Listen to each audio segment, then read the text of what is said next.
Olá, professor Edmilson. Bem-vindo, tudo bem? Olá, Rafael, tudo certo? Como é que está? Tudo. Tudo bem, parece que eu tô no Polo Norte, mas só tá um friozinho aqui, eu sou friorento mesmo, fica tranquilo. Você é da Paraíba, né? Não, eu sou do Rio Grande do Sul. Ah, você é um pouco longe da Paraíba, é que você ficou falando que estava em contato com o pessoal do Borborema, eu fiz essa associação errada. Você é gaúcho, então. Sim, desde o início do ano a gente está, o pessoal do Instituto veio aqui fazer um curso com o professor Rafael, a gente acabou tendo um contato bem grande, e daí a gente Ah, o conversa Falcão. bastante com o Falcon, Entendi. com o professor Rafael Falcon. Mas tá frio mesmo aqui, tá. Hoje não tá tão frio, hoje tá mais ou menos, tá Então 13 aí tá mais graus. frio do que aqui. Tá 13 graus, mas ontem tava horrível. Ontem tava 5 graus, tá louco? Tava muito frio. Nossa. Então tá bom, temos 44 presentes já. Eu E vamos vou, começar. Eu vou passar para você então a palavra. eu vou Primeiro, só pegar o link aqui e vou colocar lá no Instagram. tá. Se você puder, me passa o link também para o meu WhatsApp, que quando você estiver falando, não que eu não vá te ouvir, mas eu divulgo também para o pessoal. Tá. Muita gente dando boa noite a todos, bem-vindos. Ah, o link já está aqui. Eu acho que eu consigo falar e divulgar o link. Será que eu sou tão Eu capaz assim? Eu duvido. Eu acho que não. Vamos ver. acho que consegue, sim. Eu vou fazer isso aqui agora Tá mesmo. tentando fazer isso também, né? É, É, porque a gente não. essas A gente acaba não modernidades aí. divulgando suficientemente, né? A gente divulgou muito a de ontem, né? Não a de É, hoje. A de hoje foi um acidente, porque os nossos Instagrams, por causa dos nossos celulares, não funcionam. Ah, o Cauê, pensei que no Rio de Janeiro o verão o ano todo. Não, o Rio de Janeiro tem períodos de frio. Mas neste instante eu não estou no Rio. Eu estou em São Paulo, estou em Santos, na verdade, no estado de São Paulo. você está em Santos. É, eu acho que no Rio deve estar um pouco mais calor do que aqui, mas estamos no inverno, o Rio também faz um friozinho. Maio e junho são as melhores temperaturas, tanto em Santos quanto no Rio. Em julho faz um pouquinho mais de frio, que começa a ser incômodo para um friorento como eu. Mas e depois mas em maio e em junho tem dias ensolarados com vento frio, que são as coisas mais lindas. Deixa eu, tanto no Rio quanto em Santos. Deixa eu jogar então, vou aproveitar esse momento que a gente está esperando o pessoal entrar e vou jogar o link aqui Já. no Facebook e no Twitter para a gente também. E o link que eu estou postando só vai a minha foto, mas fazer o que? É o que temos. Aqui. Ah, não, nesse computador não está com a senha ainda do Twitter e eu esqueci, então vai ser difícil. Eu esqueço as minhas senhas, não sei se você faz essa burrice, mas eu faço. Eu tenho no Word aqui, na tela inicial aqui, na Eu área de fico trabalho, mudando toda hora. senhas. Então, não. E não é que eu acertei? Então vai no Twitter também. Não, é porque eu fico mudando toda hora, fico cabreiro, né? Porque já tentaram várias vezes invadir aqui as minhas contas. Sabe Olha como é que só. é? Já tentaram várias vezes invadir. Olha lá, a Cássia falando, tá frio no Rio também, olha lá. Então, então chegou uma frente fria Aham. em todo o Fiz a Brasil. divulgação aí. Agora sim. Só no Instagram que vai. Deixa eu ver se eu consigo, porque aí dá um pouco mais de trabalho. Link no Instagram é um problema. É, Tem que ter um print, né? Aí é, é complicado. Aí o pessoal vai se aborrecer aí, a gente com essa lerdeza. Mas eu vou tentando aqui, só um instante. Eu vou fazer um o print da nossa tela agora, se tudo der certo aqui. pessoal tá chegando aqui. Olha lá, eu tô me ouvindo aqui, olha que coisa burra. Pronto, desliguei. É, o problema, senhores, tá um pouco improvisado aqui, porque eu não tenho hábito de fazer live no YouTube. Geralmente nós É, divulgamos com muito mais antecedência. esse Então, foi para quebrar o galho depois de 4 tentativas, né? Foram quatro 4 tentativas. tentativas. É, Exatamente. para fazer essa Então, live. E a KGB não estava deixando. os nossos celulares têm exatamente o mesmo problema. Que loucura.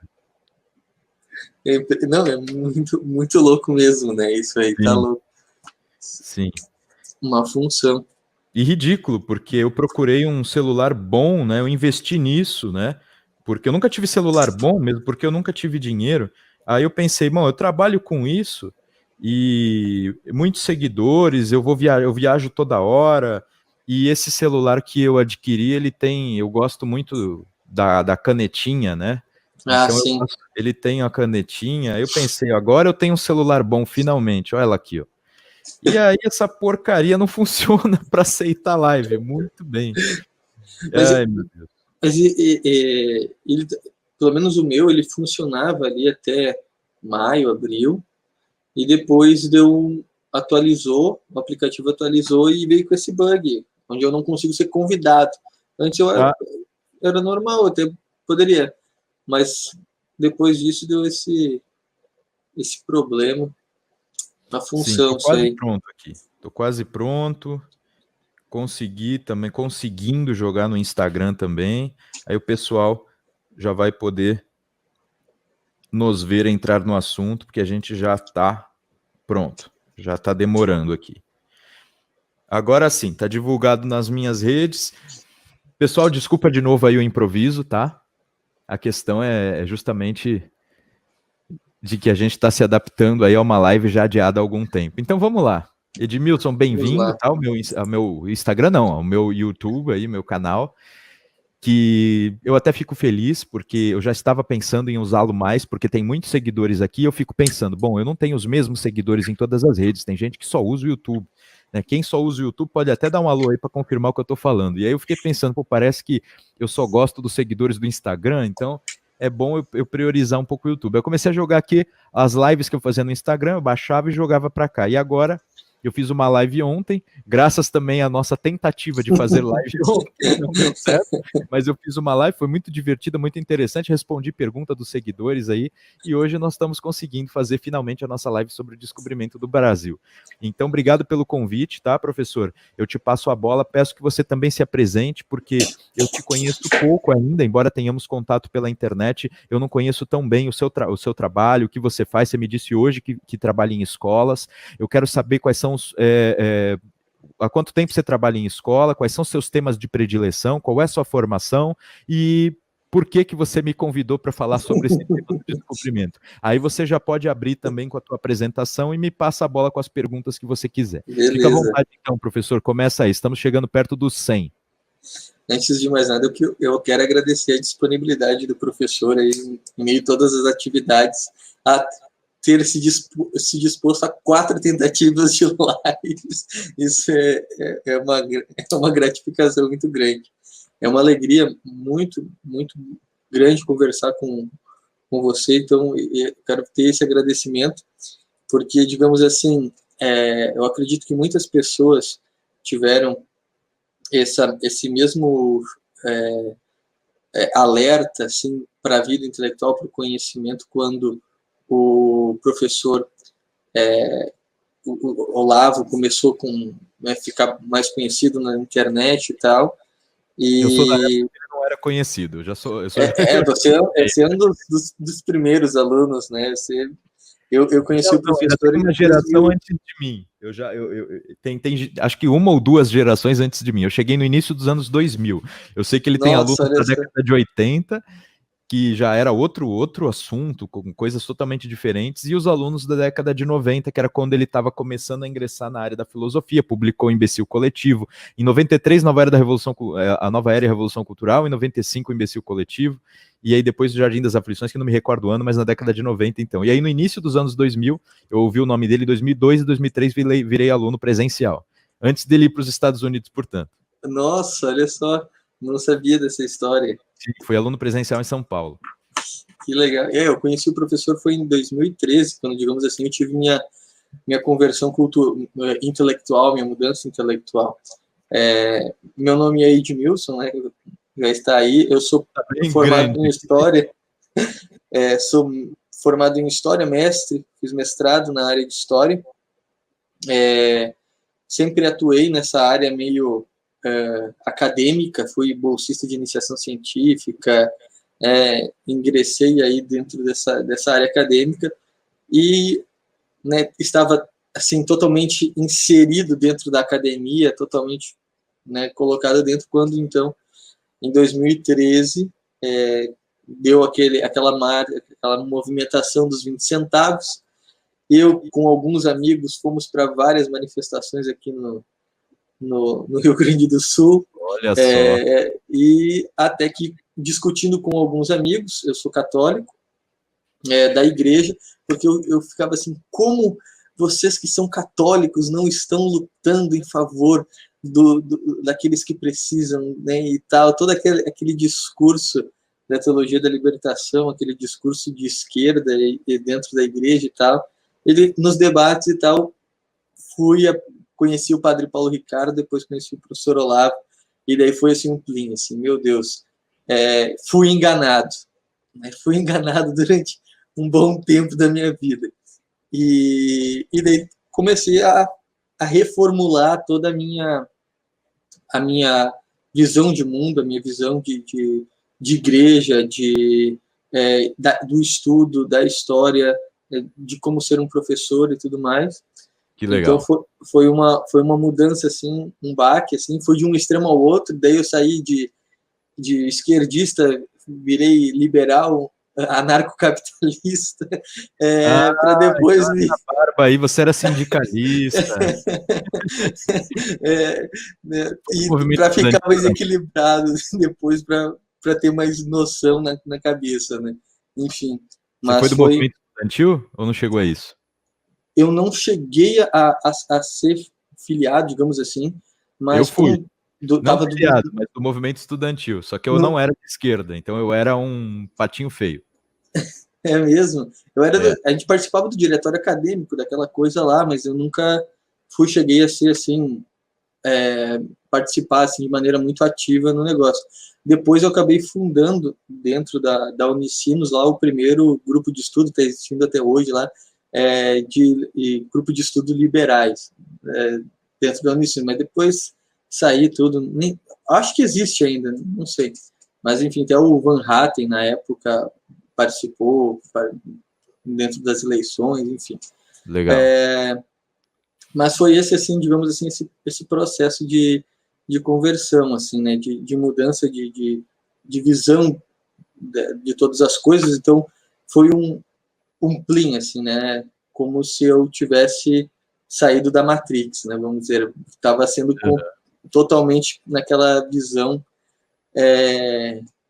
assim, da academia e tudo mais. Bom, daí, a partir daí... antes de você mudar o ano, né, em 2012 para 2013, eu estava morando nos Estados Unidos. Então, mesmo? quando eu cheguei aqui, começaram aquelas revoltas todas. Eu lembro até que eu dei uma palestra no 13 de junho, na Câmara Municipal de Santos, sobre José Bonifácio, porque é o aniversário dele. Então, eu fiz uma palestra a convite do presidente da Câmara, e invadiram, pouco depois da minha palestra, invadiram a Câmara, cuspiram num vereador, foi um negócio muito louco, cara. Graças a Deus a minha palestra foi inteira gravada, deu tempo de eu falar e eu não sofri nenhuma agressão. Mas foi... Meu Deus. Mas estava morando na Virgínia? Eu morei na Virgínia, 2012 para 2013. Nossa, que legal, que legal. Lá com o professor, lá. Não, eu morei próximo a ele, mas não lá com ele. Mas ali para fazer tá próximo dele ali. Sim. Bom,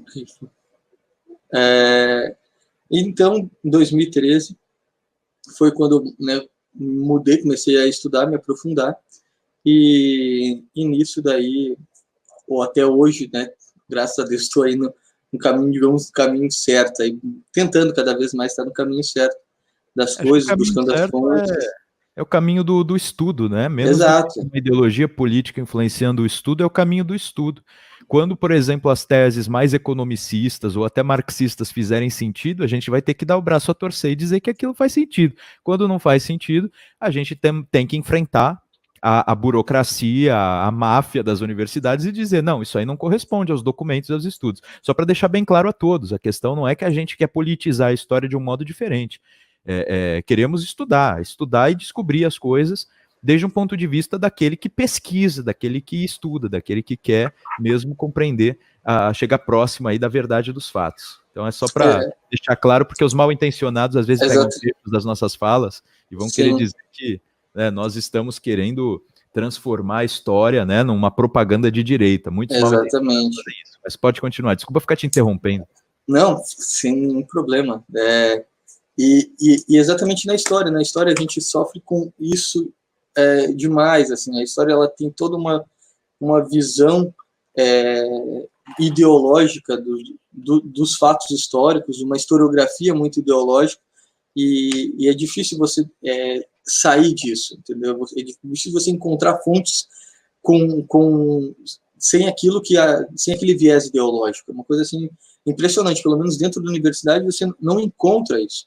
Você tem que pesquisar por si mesmo. E então iniciei esse processo, acabei fazendo o meu mestrado, mesmo assim, me graduei, fiz o meu mestrado foi dentro da área de pesquisa de história da Igreja Católica, só que no contexto do século XX, Brasil, século XX, ditadura, marxismo, igreja, foi esse campo, e jesuítas, esse foi o meu tema de mestrado, que causou um grande problema, ao ponto da universidade não querer dar o meu diploma. Eu tô para produzir alguma coisa para mostrar um relato. O professor Olavo sempre fala que não existe liberdade de expressão dentro da universidade e alguém precisa documentar isso. E o que aconteceu comigo, você não tem nem ideia. Assim, para você ter uma noção, o título da minha dissertação foi totalmente alterado. Eles não permitiram porque como iria para o CAPES, então eu era bolsista do CAPES, então teve todo um processo gigantesco de tentativa de impedir o discurso, enfim.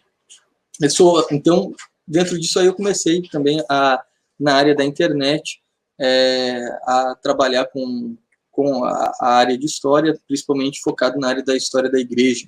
Esse é o meu grande campo assim, de pesquisa, de estudos, é aquilo que eu me dedico bastante, mas acaba se dedicando a outras áreas também, porque eu ainda dou aula numa escola aqui, numa cidade próxima, uma escola particular aqui, dou aula remoto também, através dos cursos online e tudo mais, e com participações em eventos presenciais, de professores, né, participando de alguns congressos também de educação e tudo mais. Então, assim, um pouquinho assim da minha ação. Quem não me conhece, quer me seguir lá no Instagram, vai ter um conteúdo bem legal lá sobre história, principalmente história da igreja, no YouTube também.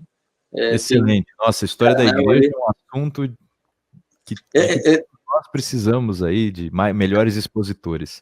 Até isso que eu quero te fazer uma pergunta. Eu ajudo a divulgar, muito bom. Eu já disse aqui outras vezes e repito, eu não vejo os outros estudiosos e professores como concorrentes. O mundo do conhecimento é mais do que infinito, existe um abismo aí de desconhecido. Eu gosto de me unir com as pessoas, aprender com elas, eu faço cursos de amigos meus, eu recomendo os cursos de amigos meus, então eu estou aqui muito feliz de estar falando com o professor, e na medida do possível, como eu conquistei aí um número relativamente grande de seguidores, eu digo grande porque para um professor, né, passados 70 mil seguidores, para mim sempre me surpreende. As pessoas dizem, mas para um influenciador digital, dane-se influenciador digital, nunca quis ser influenciador digital, sempre fui professor. Para o influenciador digital tem um monte com mais de 1 milhão. Mas para um professor, né, eu comecei escrevendo na internet. Esse canal no YouTube eu abri justamente numa ocasião em 2013 mesmo, quando eu volto dos Estados Unidos. Como o ano letivo já tinha começado, o colégio que eu tinha sido coordenador pedagógico me abriu as portas de novo e disse, olha, nós queremos te passar as disciplinas de filosofia, mas você pode fazer remoto? Aí eu falei, ótimo, tudo bem. Aí eu abri esse canal aqui para gravar aulas para os meus alunos tirei as aulas, eu deixei só uma conversinha que parece que tem aí muito antiga, que eu estou muito diferente, inclusive se o pessoal procurar aí vai encontrar. Mas foi por isso que eu abri esse canal, foi para isso, por exemplo, eu usava as minhas redes sociais, eu sempre dizia para os meus alunos, nós temos que dar exemplo nas redes sociais, nós não podemos ficar só usando as redes sociais para divulgar, na época as redes sociais eram usadas muito para divulgar sushi, cachorro, para xingar o outro, e divulgar fofoca e foto seminua, ainda hoje é usada para tudo isso. Mas eu disse, nós precisamos escrever coisas interessantes. Eu fazia projetos de redes sociais com os meus alunos e eu dava nota para isso, para que eles publicassem biografias, para que eles publicassem textos, trabalhos que eu pedia para eles escreverem nas redes, para dar um outro exemplo. Esse trabalho foi em 2011, 2012. A partir de 2013, eu passei a usar mais as redes, porque eu vi que os alunos sofriam muito comigo, porque aí eles publicavam alguma coisa errada ou mal escrita, eu ficava um pouco bravo, porque o negócio estava... Então aí eu pensei assim, não, eu tenho que dar mais o exemplo do que ficar cobrando, então passei a usar as redes. Só que o problema foi justamente esse que você contou. Os fatos políticos que sobrevieram, né, naquela época foram tão fortes que aí eu me vi impelido também a escrever sobre política. E na época, na verdade, aquelas jornadas de 2013 me pareceram muito suspeitas e muito perigosas. Então, na verdade, eu não fui um dos que foi esperto bastante para perceber que aquilo viraria, né, de uma proto-revolução esquerdista, uma manifestação popular mais ampla.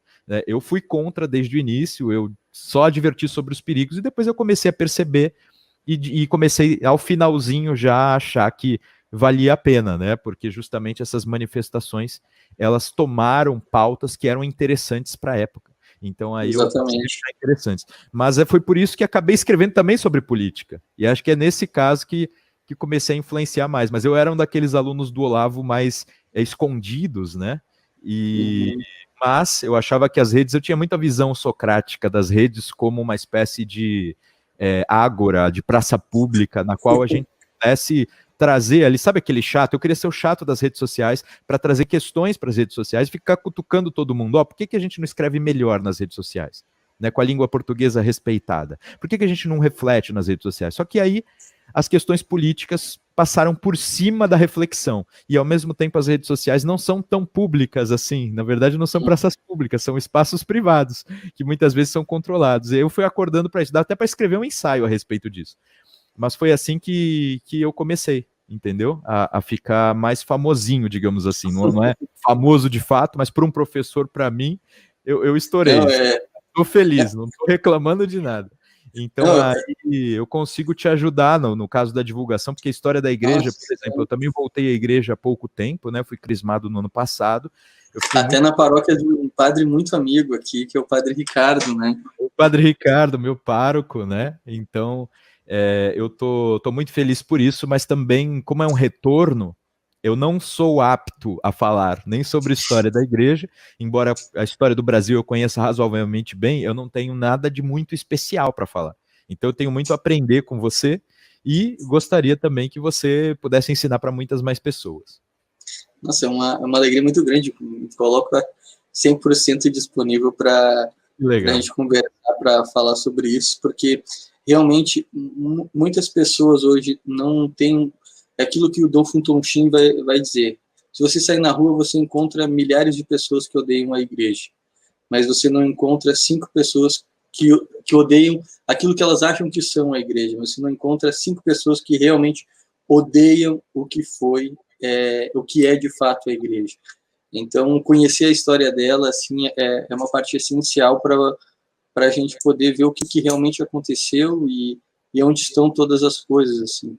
E para você também não cair nessas ideias de transformações da igreja, que a igreja não começou 50, 100, 500 anos atrás, mas ela tem 2000 anos, né?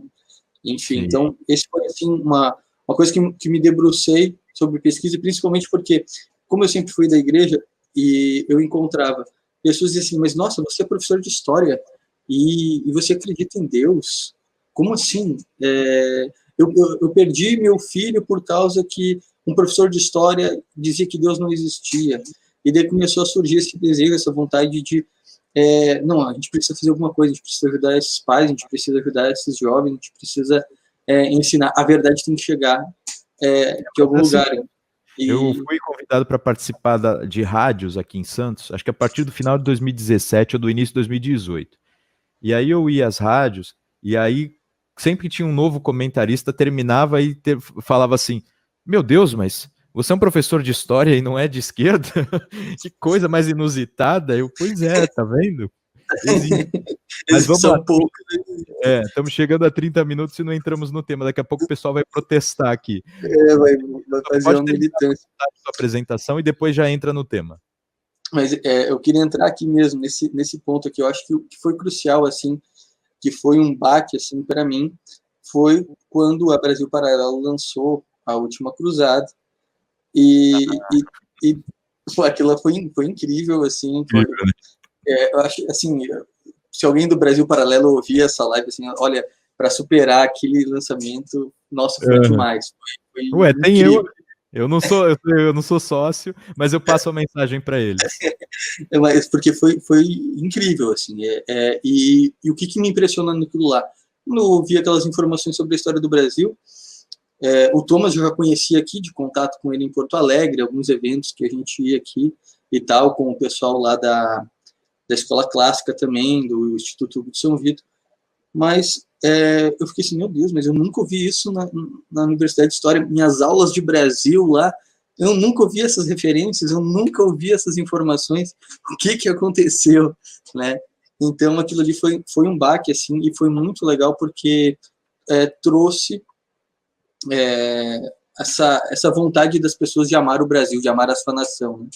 E eu acho que esse é o grande objetivo da live, da gente comentar um pouquinho, falar sobre a igreja no contexto aí do descobrimento e falar desse descobrimento sem o viés ideológico, né, tentando descobrir aí como que as coisas aconteceram, tirar um pouco de dúvidas também das pessoas a respeito dos temas, iniciando assim a gente comentar um pouquinho sobre esse processo da expansão marítima, do pioneirismo de Portugal, como é que foi esse processo, e assim a gente vai discorrendo pelos outros temas também.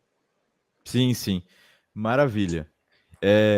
Quando a gente usa a expressão sem viés ideológico, na verdade nós queremos dizer sem essa visão que criou uma supremacia, né, essa visão supremacista, né, de esquerda, materialista e vinculada muito às visões marxistas ou atualmente às visões minoritárias, que têm às vezes os seus pontos, né, mas que tomaram todos os aspectos possíveis da história nos meios oficiais. Então eu sei que existem outros vieses ideológicos, como por exemplo, eles veem que nós é que temos viés ideológico, o que é uma coisa bastante complicada, mas é essa versão que eles querem passar, né?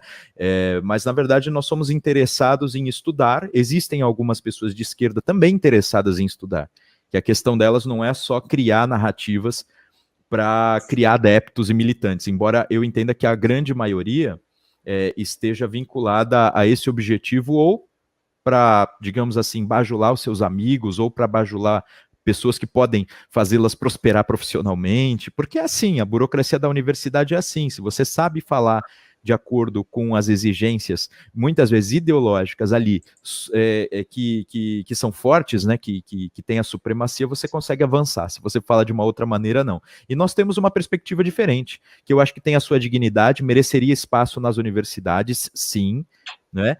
E que ainda que tenha também, vez ou outra, um viés, né? Porque às vezes a gente está estudando e a gente quer que seja de um jeito. Pode ser que a gente erre nisso também, né? Seja um pouco afoito e erre.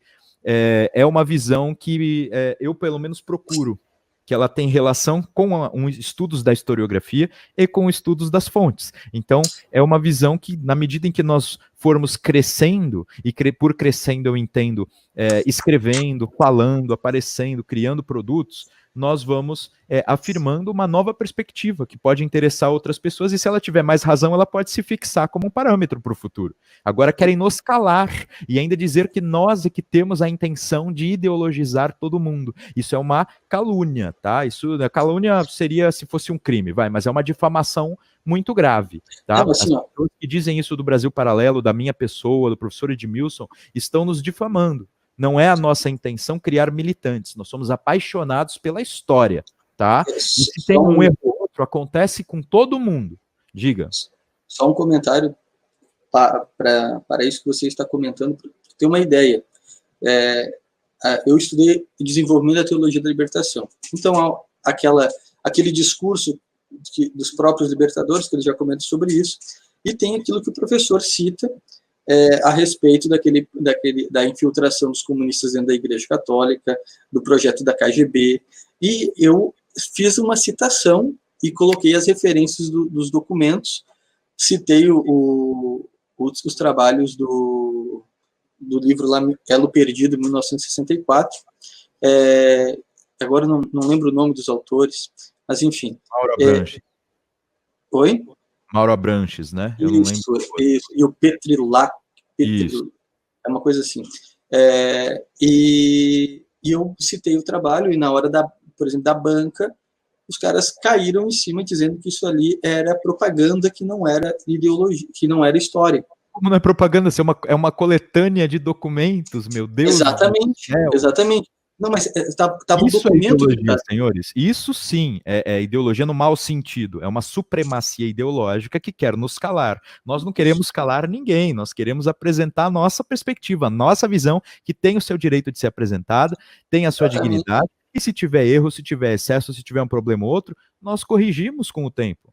Né, aceitamos críticas, né, estamos aqui para expor nosso pensamento, nos expor ao público e até para mudar uma coisa ou outra. Só que quase não. Acho que todas, 100% das críticas que eu recebi aqui no YouTube, pelas redes sociais, foram xingamentos, zombarias e muitas vezes até um discurso persecutório, querendo me difamar, falar mal da minha pessoa, entendeu?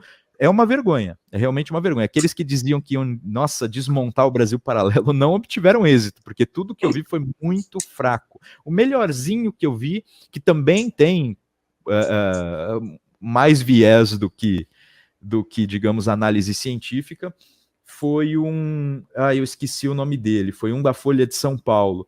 Foi melhorzinho que eu digo, porque ele tentou ainda trazer dados científicos, tentou dialogar, ele foi relativamente respeitoso, o que firma a discussão acadêmica, possibilita, né, o diálogo. Agora, a maioria dos outros só quis encontrar qual era a conspiração por trás do Brasil Paralelo. Senhores, não tem conspiração. Somos apaixonados por história, encontramos os meninos do Brasil Paralelo que são apaixonados pelo audiovisual, por história, por filosofia e por uma série de coisas, e dessa união resultou a série. É uma coisa muito mais simples do que parece. Exatamente. Tá? Mas vamos lá, descobrimento. Diga aí, Edmilson, como começamos a conversa do descobrimento?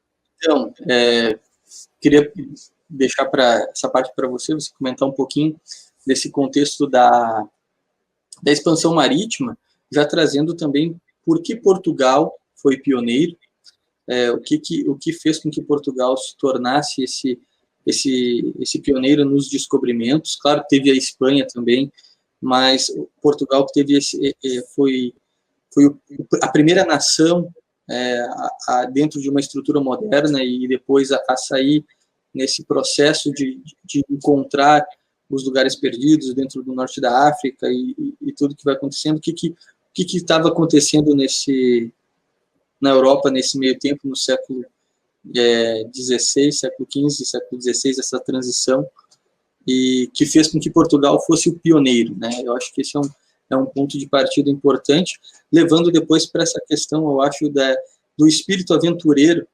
Muitos livros didáticos, muitos autores colocam a Portugal foi pioneiro por causa do espírito aventureiro, e esse espírito aventureiro é sempre colocado assim como uma coisa assim, parece que os portugueses eles eram meio malucos, assim, eles não tinham nada, assim, vamos sair, atravessar esse oceano aí, a gente é vida louca, em outras palavras, assim, né? Só que eu acho que esse espírito aventureiro, ele não era sem sentido. Ele tinha um sentido, ele tinha um foco, era parte de uma visão de nação. Como diz o Eric Vogen, aquela nação ela tinha um cosmos, né? Toda nação tem um cosmos, e eu acho que aquilo era o cosmos de Portugal. E, enfim, queria que você comentasse um pouquinho a respeito disso. Certo, vamos lá.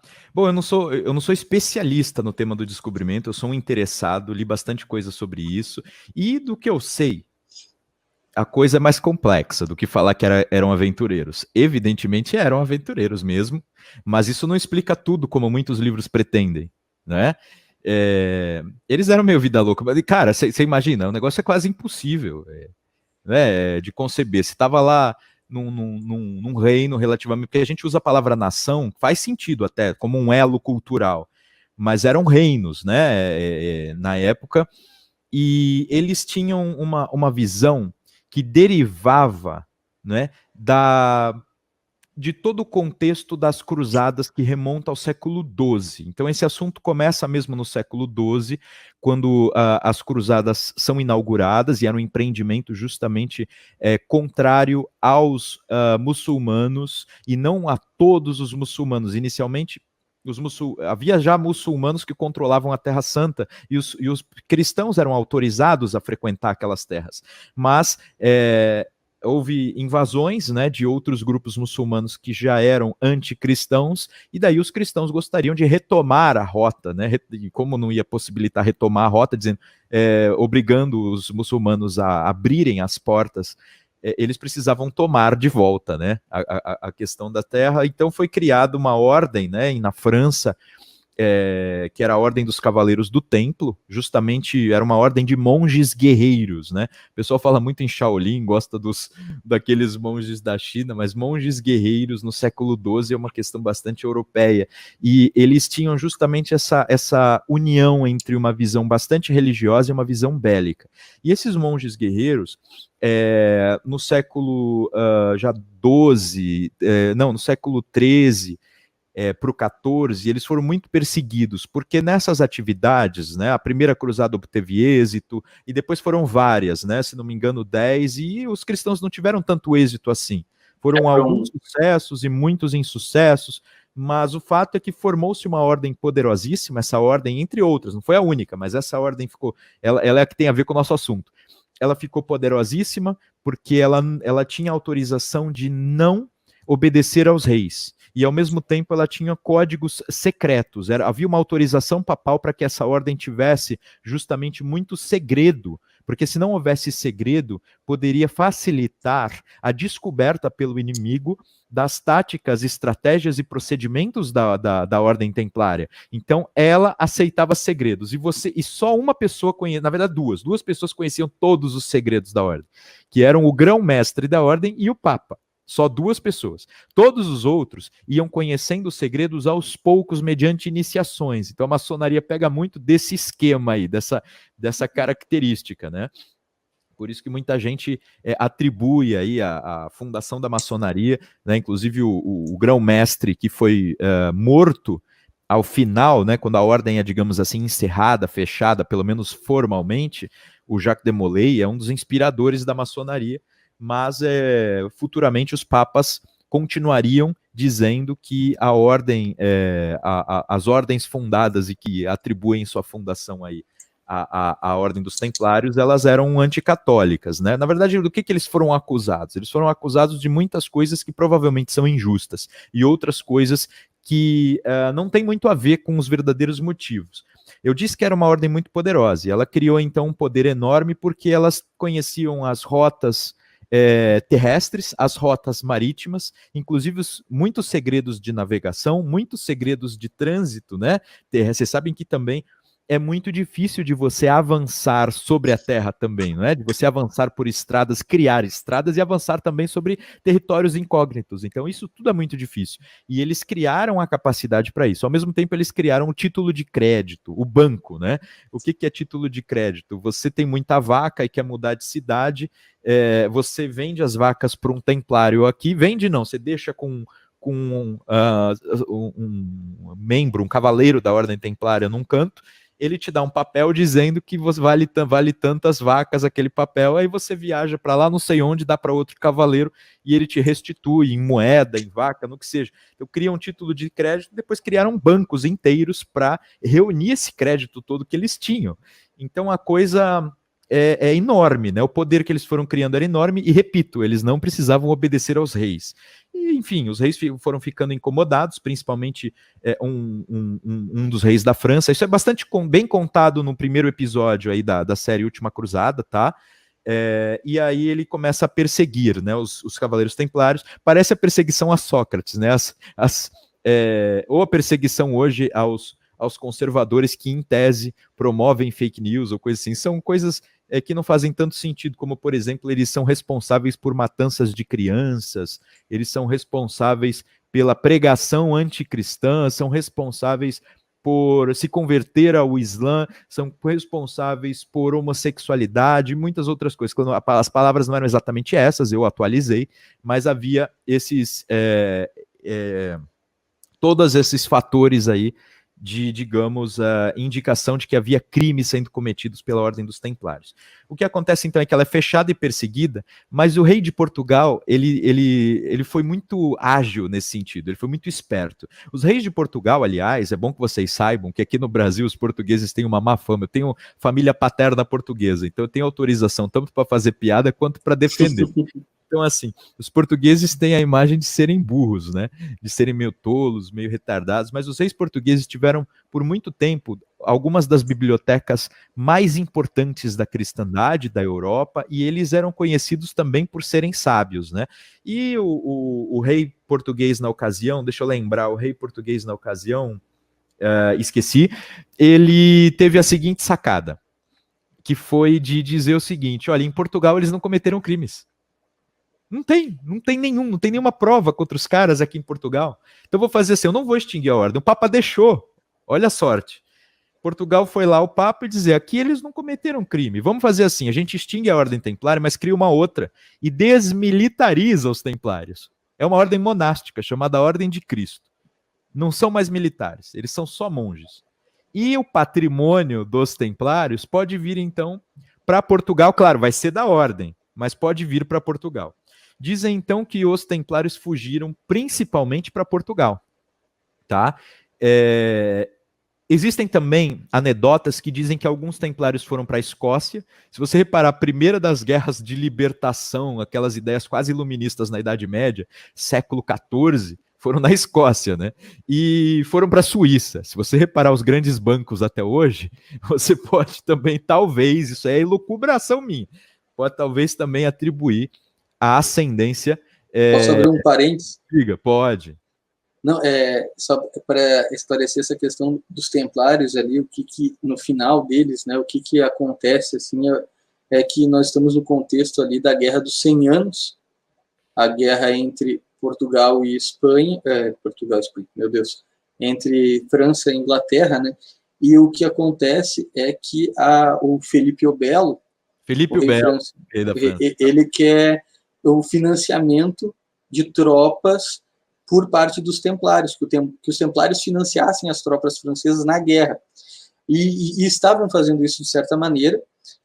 A guerra dos 100 anos foi extremamente condenada pela Igreja, porque os dois maiores impérios católicos pararam de lutar contra os muçulmanos para brigar entre si.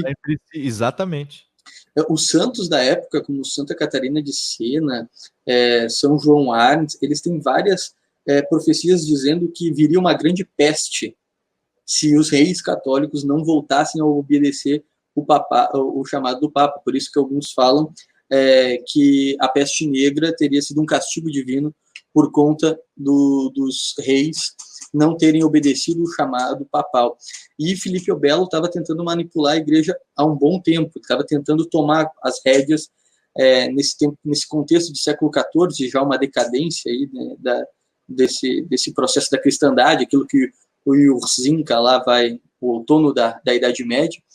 E o que acontece é que ele consegue colocar um papa francês, que é Clemente V, e o Clemente V acaba atuando, em vez de atuar em prol da igreja, ele atua em prol da coroa. Depois ele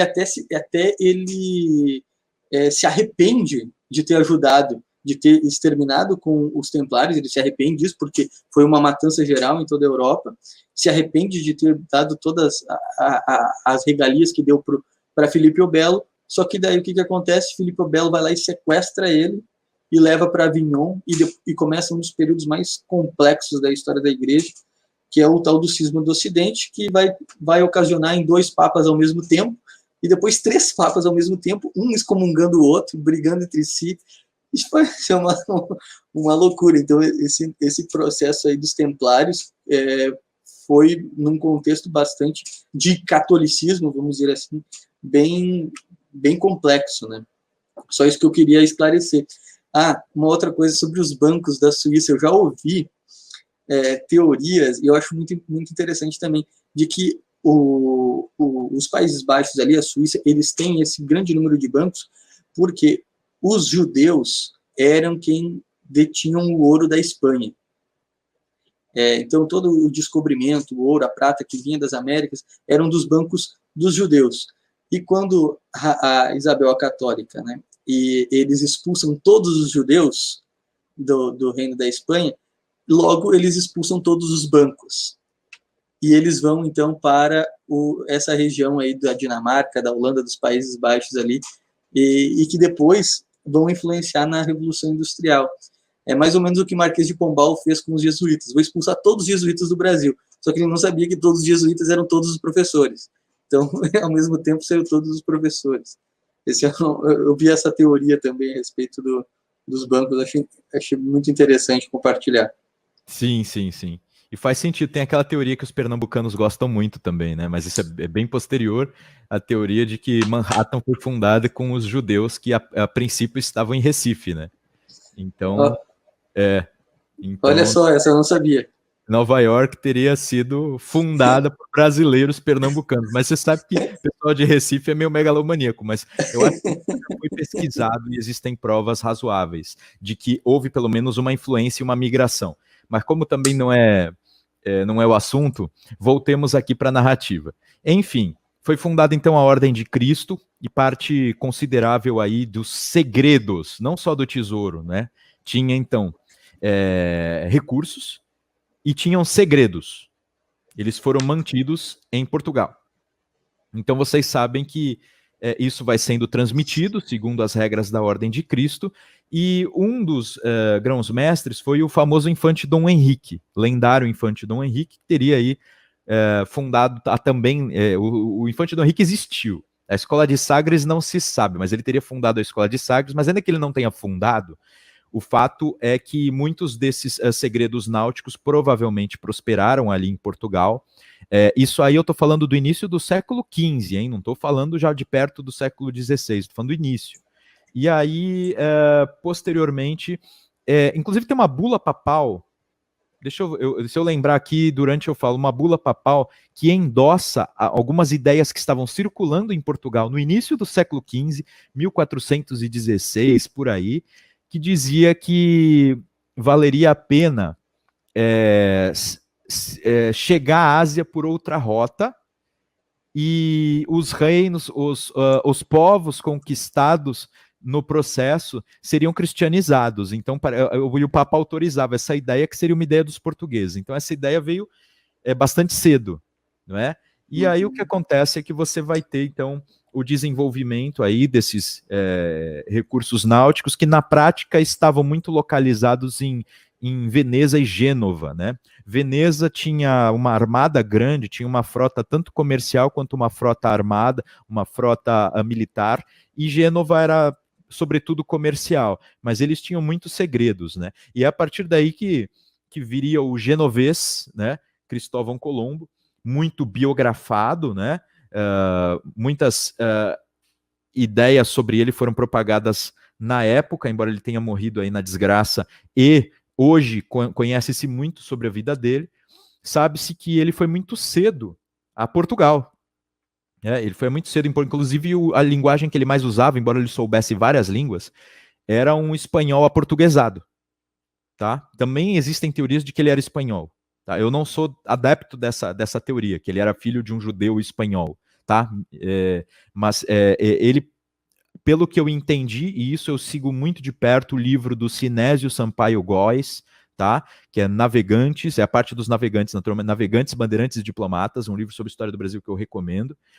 E ele diz que ali, provavelmente ele era mesmo genovês e teve por muito tempo em Portugal, e chega num momento, ele conhece também segredos náuticos, ele participa de muitas empresas náuticas, muitas viagens marítimas, desde cedo, muito jovenzinho, e ganha uma grande experiência, e chega num momento já adulto, e ele tem essa ideia aí de que o segredo para chegar à Ásia, né, para chegar nas Índias, enfim, por que eles tinham esse interesse, né? Justamente para chegar também primeiro, né, fazia sentido dentro também de uma continuação do espírito cruzado, que era para fazer essa rota e para ir convertendo né, os povos, e ao mesmo tempo fazia sentido desde um ponto de vista do enriquecimento, porque também os seres humanos são muito parecidos. Então eles tinham também, eu vejo muito esse período da modernidade como meio, né, ele era, digamos assim, metade mentalidade medieval e metade mentalidade moderna. Havia também aquele egoísmo e aquela ambição por enriquecer junto. Então eles queriam encontrar a grande sede das especiarias, que eram os produtos mais valiosos de então. Enfim, e aí o Colombo fica tentando convencer. Agora eu lembrei o nome do rei. Esse rei é o Dom João II, filho do rei Afonso V. E ele tem a ideia, inclusive eu estou escrevendo sobre isso para o livro do Thomas, né? A história da gramática da civilização brasileira. Eu estou pegando esse pré-descobrimento aí. Olha só. Então, o Dom João, ele ouve o Colombo, que estava dizendo, olha, eu tenho aqui a tese que é a correta para chegar às Índias. Então, o que ele tem que fazer? Tem que navegar a oeste. E aí nós vamos chegar às Índias. Só que ele reunia uma série de provas, ele tinha contato com cartógrafos, etc. Só que ele tinha uma visão da Terra 4 vezes menor, entendeu? Ele tinha uma visão equivocada. Ele morre sem saber que descobriu um novo continente, achando que tinha chegado de fato a uma ponta das Índias. Então, ele tenta persuadir o rei Dom João II, muito entrosado com a Ordem de Cristo, provavelmente tinha conhecimentos mais exatos, tá? E disse não ao Colombo. Não vamos aceitar, não vamos bancar, não é por aí.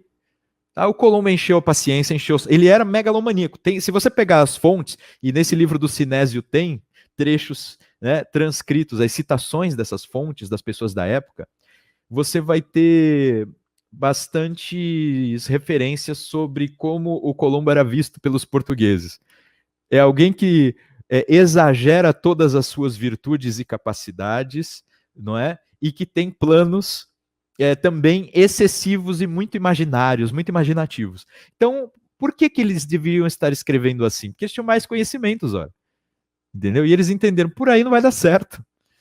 E aí, disseram não para ele. E aí ele foi até a Espanha, né? A Espanha tinha vivido momentos dificílimos, porque estava no meio da cruzada. A Espanha estava com a sua parte sul ainda muçulmana, ainda islamizada.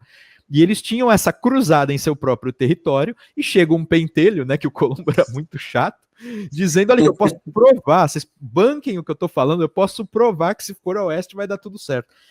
E a Isabel, que era muito esperta também, Isabel e Fernando, nós estamos aí num momento aí grandioso da história da Espanha, porque a Espanha era uma colcha de retalhos, e tinha o Castela para cá, tinha Aragão para lá, tinha Navarra para lá, e o Leão, então ela era toda cortada enfim, e eles estavam começando a se unir graças a esse casamento, e ele ficou. Quando em 1492 Isabel e Fernando conquistam Granada, que era a região sul ainda muçulmana, como disse o meu xará, né, o Rafael Brodbeck, não havia mais nada a conquistar ali. Então eles poderiam olhar para diante. Portugal já vinha fazendo a empresa de costear a África, né, por exemplo, a Guiné, algumas ilhas ali do litoral, já estavam tomados por Portugal. Algarves, né, também. Sim, Portugal tinha conquistado o seu território contíguo e tinha também já partido para navegações no litoral da África. Então, o que restava? Vamos ouvir aquele maluco, né? O Colombo. Então, eles ouviram, eles não tinham tantos conhecimentos secretos como Portugal tinha e confiaram a princípio nele. Beleza, vai lá. O Colombo, então, faz o negócio todo. Eu acho que foi das empresas mais, ao mesmo tempo, absurdas, perigosas e loucas do mundo. Também acho ele meio vida louca. E ele foi navegar ali por um mar desconhecido, com muito poucos conhecimentos, só com a confiança dele. Até o filme 1492, estrelado pelo Gerard Depardieu, é muito interessante para mostrar, primeiro, quanto ele era pentelho, e segundo, como foi inovador esse negócio, tá? Então, para quem não viu, eu não recomendo o filme para aprender história, mas para, digamos assim... um imaginário. Se habituar primeiro as emoções, aos personagens, ao cenário, depois você lê e vai corrigindo as imprecisões, tá? Não é tarefa do filme servir de documentário, então assistam ao filme, mas tenham essa visão mais crítica, né? De assistir ao filme assim, se deixando embalar, mas depois fazendo mais estudos. Eles foram, enfim, a expedição dele obteve, por um lado, êxito, por outro lado, insucesso completo. Êxito porque achou terra, e já foi suficientemente glorioso encontrar terra, mas ele insistia que se tratava ali da Ásia. O que acontece, então, logo na sequência? Eu vou encurtar a história, porque a gente nem chegou no descobrimento e já estamos aí em 58 minutos. O fato é que a Espanha, depois de que ele funda, ele vai conhecendo ilha por ilha, ele tem problemas ali, ele volta para a Espanha, ele volta para o lugar, ele é considerado um péssimo governador, um péssimo governante, não é? Porque ele acabou sendo uma espécie de vice-rei ali. Ele dava tudo errado, e aí ele voltou preso, gente. Ele volta preso para a Espanha, e a Espanha manda outros navegantes irem para ali, e esses navegantes, entre os quais o Pinzón, né? Tem um que eu esqueci o nome, que é muito importante, que foi ele que deu origem. Tem um amigo aqui que perguntou, né, da relação dos descobridores com os indígenas. Na verdade, a narrativa da Mancha, né, digamos assim, a Mancha Negra, sobre essa fase das navegações, ela vem justamente desses navegadores espanhóis que vieram depois de Colombo. Alguns que foram junto com Colombo, já nesse contexto, já foram muito violentos, mas alguns posteriores a Colombo, se eu pegar o nome aqui para vocês, eu digo, logo em breve eu localizo, porque eu deixei algumas colinhas aqui, porque eu sou ruim de nome. Faz tempo que eu não dou aula disso, tá? Eu dava aula desse assunto, mas faz tempo, então você está me pegando um pouco enferrujado. Mas ele começa com H o nome dele, depois tem O, e tem um J. Isso não é suficiente. Mas eu sei que ele foi extremamente violento, tá? Ali nas ilhas ao sul daquelas que Colombo descobriu e ao norte da América do Sul. Ele, inclusive, esteve na Venezuela e batizou a Venezuela. Venezuela seria uma venezinha, porque ele viu índios que construíam sobre palafitas os seus assentamentos. Então, o que acontece é que os espanhóis vão tomando a frente, mas existe uma questão diplomática aí. Em 1492, beleza, Colombo chegou àquelas terras. Sabe para onde ele vai parar no retorno dele, no primeiro retorno dele, que foi para dar notícia, né? Em Portugal. Existe uma tempestade, ele não consegue ir direto para a Espanha e ele vai a Portugal. O rei Dom João II estava próximo de onde ele desembarcou e o chamou para conversar pessoalmente. Os conselheiros do rei Dom João II disseram: mata esse cara, ninguém vai saber que foi por ordem sua, vai parecer um assalto. O cara veio parar aqui por acaso, foi Deus que mandou, mata esse cara. E ele disse: não, de jeito nenhum.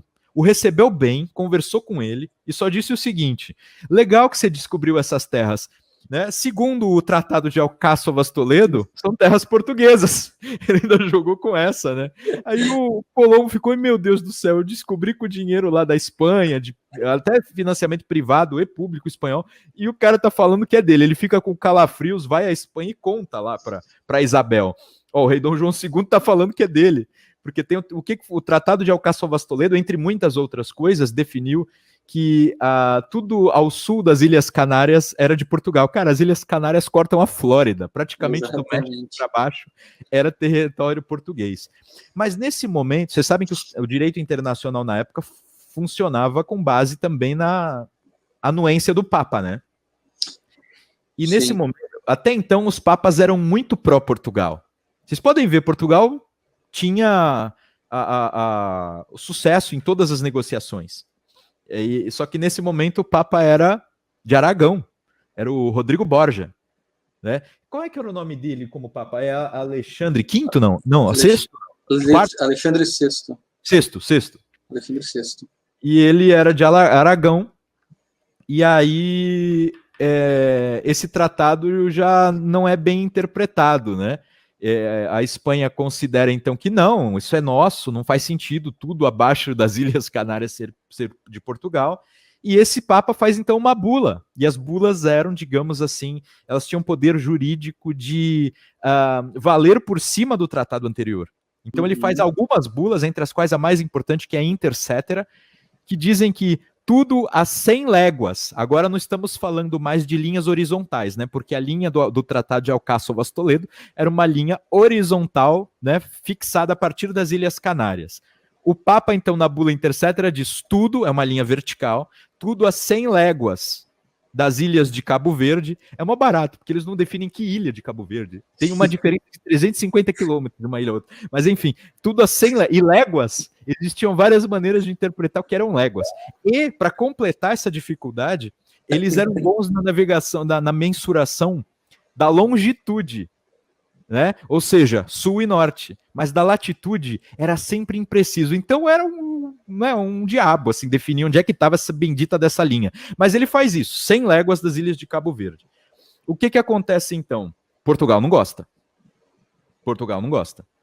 E aí, cara, Portugal protesta e tem... Isso aí, a gente está falando de no ano seguinte, depois, 2 anos depois, Portugal reclama e a Espanha não estava afim de uma guerra com Portugal. Eles já estavam continuando a cruzada, entrando nas navegações, e Portugal era muito forte nessa época. E ao mesmo tempo, cara, não era justo o que eles estavam fazendo. Por um momento, quase tudo era de Portugal. De repente, com essa linha, Portugal só tinha quase a costa africana, que para Portugal era o mais importante. Só que Portugal, cara, tinha os segredos que eu te falei. Provavelmente, os portugueses tinham já notícia de que havia um continente, ou muitas terras, a oeste. Tá? Então, eles brigam pelo quê? Os portugueses, para discutir esta linha vertical. E daí, na região de Tordesilhas, eles entram num novo acordo. Então, não 100 léguas, mas 370 léguas para além das ilhas de Cabo Verde. 370 léguas pegava o território do Brasil. Isso em 1790... Rafael tá louco? 1494. 6 anos depois, viria Cabral aqui tomar posse do território. Então... Sim. Provavelmente, essa é a minha visão, os portugueses já tinham notícia de que aqui havia um continente. É que eles guardavam... O Portugal tinha muito de secretude, tá? Então, eles provavelmente sabiam, essa é a minha crença, tá? Existem muitos historiadores que acreditam que o descobrimento do Brasil também é um conceito, um termo que pode ser discutido, mas eu gosto dele, tem até a interpretação do Capistrano de Abreu, que tem a questão do descobrimento sociológico e geográfico, vir aqui, ficar aqui, examinar, conviver com os índios, fundar uma nova sociedade a partir daí. Então, nesse sentido, seria um descobrimento, até um autodescobrimento, né? O que seria a vida nesse novo local? Capistrano de Abreu, que faz essa interpretação que eu acho magistral. Mas eles teriam vindo para cá para tomar posse dessas terras. E qual era o objetivo? Agora eu vou ler um trechinho aqui para vocês, se eu conseguir separar a página. Peraí, página 56 do livro do... Ah, não. Tem 2 edições. Numa edição mais comprida, a página 56. Numa edição menor, é a 25. Do livro do Sinésio Sampaio. Eu vou tentar provar para vocês quais eram as intenções dessas pessoas, por escrito, tá? Para não dizerem que eu estou inventando, cara. Porque já me disseram aqui mesmo no YouTube, nossa, o que tem a ver essa patacoada aí de que tinha fé no meio? Não tinha nada. Então vamos ver aqui, peraí. Deixa eu ver se eu estou acertando o número da página. Na minha memória era 25, deixa eu ver. Ah, o jumento aqui também nem para separar uma página, o Edmilson. Enquanto você vai procurando, queria só comentar essa questão do Alexandre VI. Ele é muito...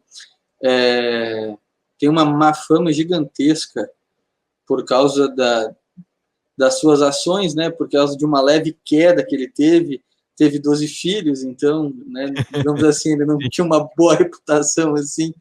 O que dizem é que ele tinha vários túneis até para as mulheres se encontrarem com ele. Né, o cara era sem vergonha nesse ponto, mas é interessante que ele evitou que houvesse uma guerra entre Portugal e Espanha. O Tratado de Tordesilhas, as pessoas falam assim, o imperialismo da Igreja Católica está provado aqui. Veja, a Igreja Católica, ela dividiu o mundo em 2 e deu somente a Portugal e a Espanha. Vejam que coisa horrenda o que a Igreja fez. É por isso que ocorreu a Reforma Protestante, a Revolução Protestante na Alemanha, na Inglaterra, os franceses calvinistas, enfim, mas na verdade o que foi ali foi um direito internacional. O livro do Thomas Woods, Como a Igreja Construiu a Civilização Ocidental, tem um capítulo muito bom a respeito de direito internacional, como a igreja deu as bases para o direito internacional hoje, e o que foi ali foi um tratado de direito internacional para evitar uma guerra entre duas grandes nações. Então, isso foi o Tratado de Tordesilhas. Assim, eu acho que isso é uma coisa importante assim, de frisar. Sobre as fontes, agora é uma pergunta minha, viu? Eu não sei se você já leu o livro, eu até peguei aqui o nome do autor, eu não li, até está na lista aqui dos milhares aqui de livros que o cara tem para comprar. É um livro 1421, Galvin Menzies, O Ano que a China Descobriu o Mundo.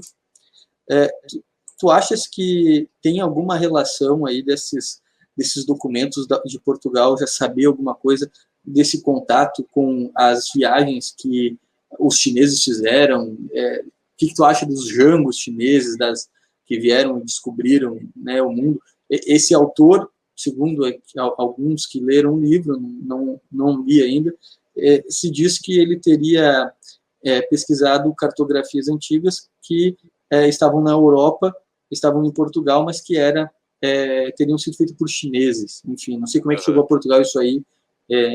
Uma pergunta mesmo, assim. Penso.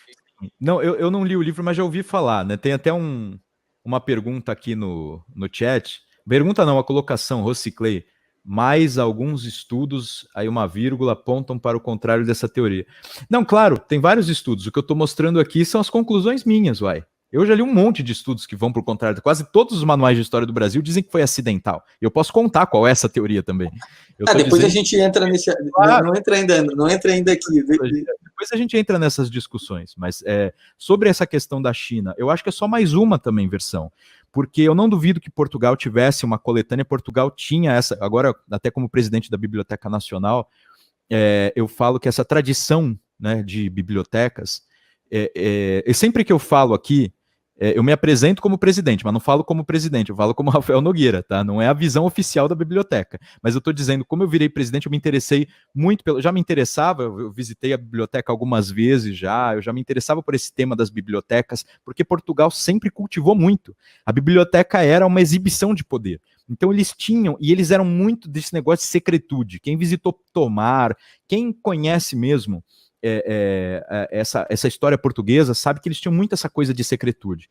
E eu não duvido que eles tivessem alguns documentos muito especiais, inclusive chineses, né? Mas se nós formos por essas teorias, temos que estudar com cuidado, né? Eu, como só ouvi dizer, dizer também que os vikings tinham chegado aqui, que navegadores fenícios já tinham chegado aqui. Então, assim, é muito difícil para eu, digamos, assinar embaixo de qualquer dessas teorias. Eu digo que me parece que segredos existiam na corte portuguesa. E, senhores, pensem comigo, nós temos que ter a imaginação inteligente, não a imaginação que gosta do fantástico e procura sempre as suas versões e as conspirações no jogo. Tem que ser uma imaginação sóbria, muitas vezes moldada pela literatura e pela experiência de vida.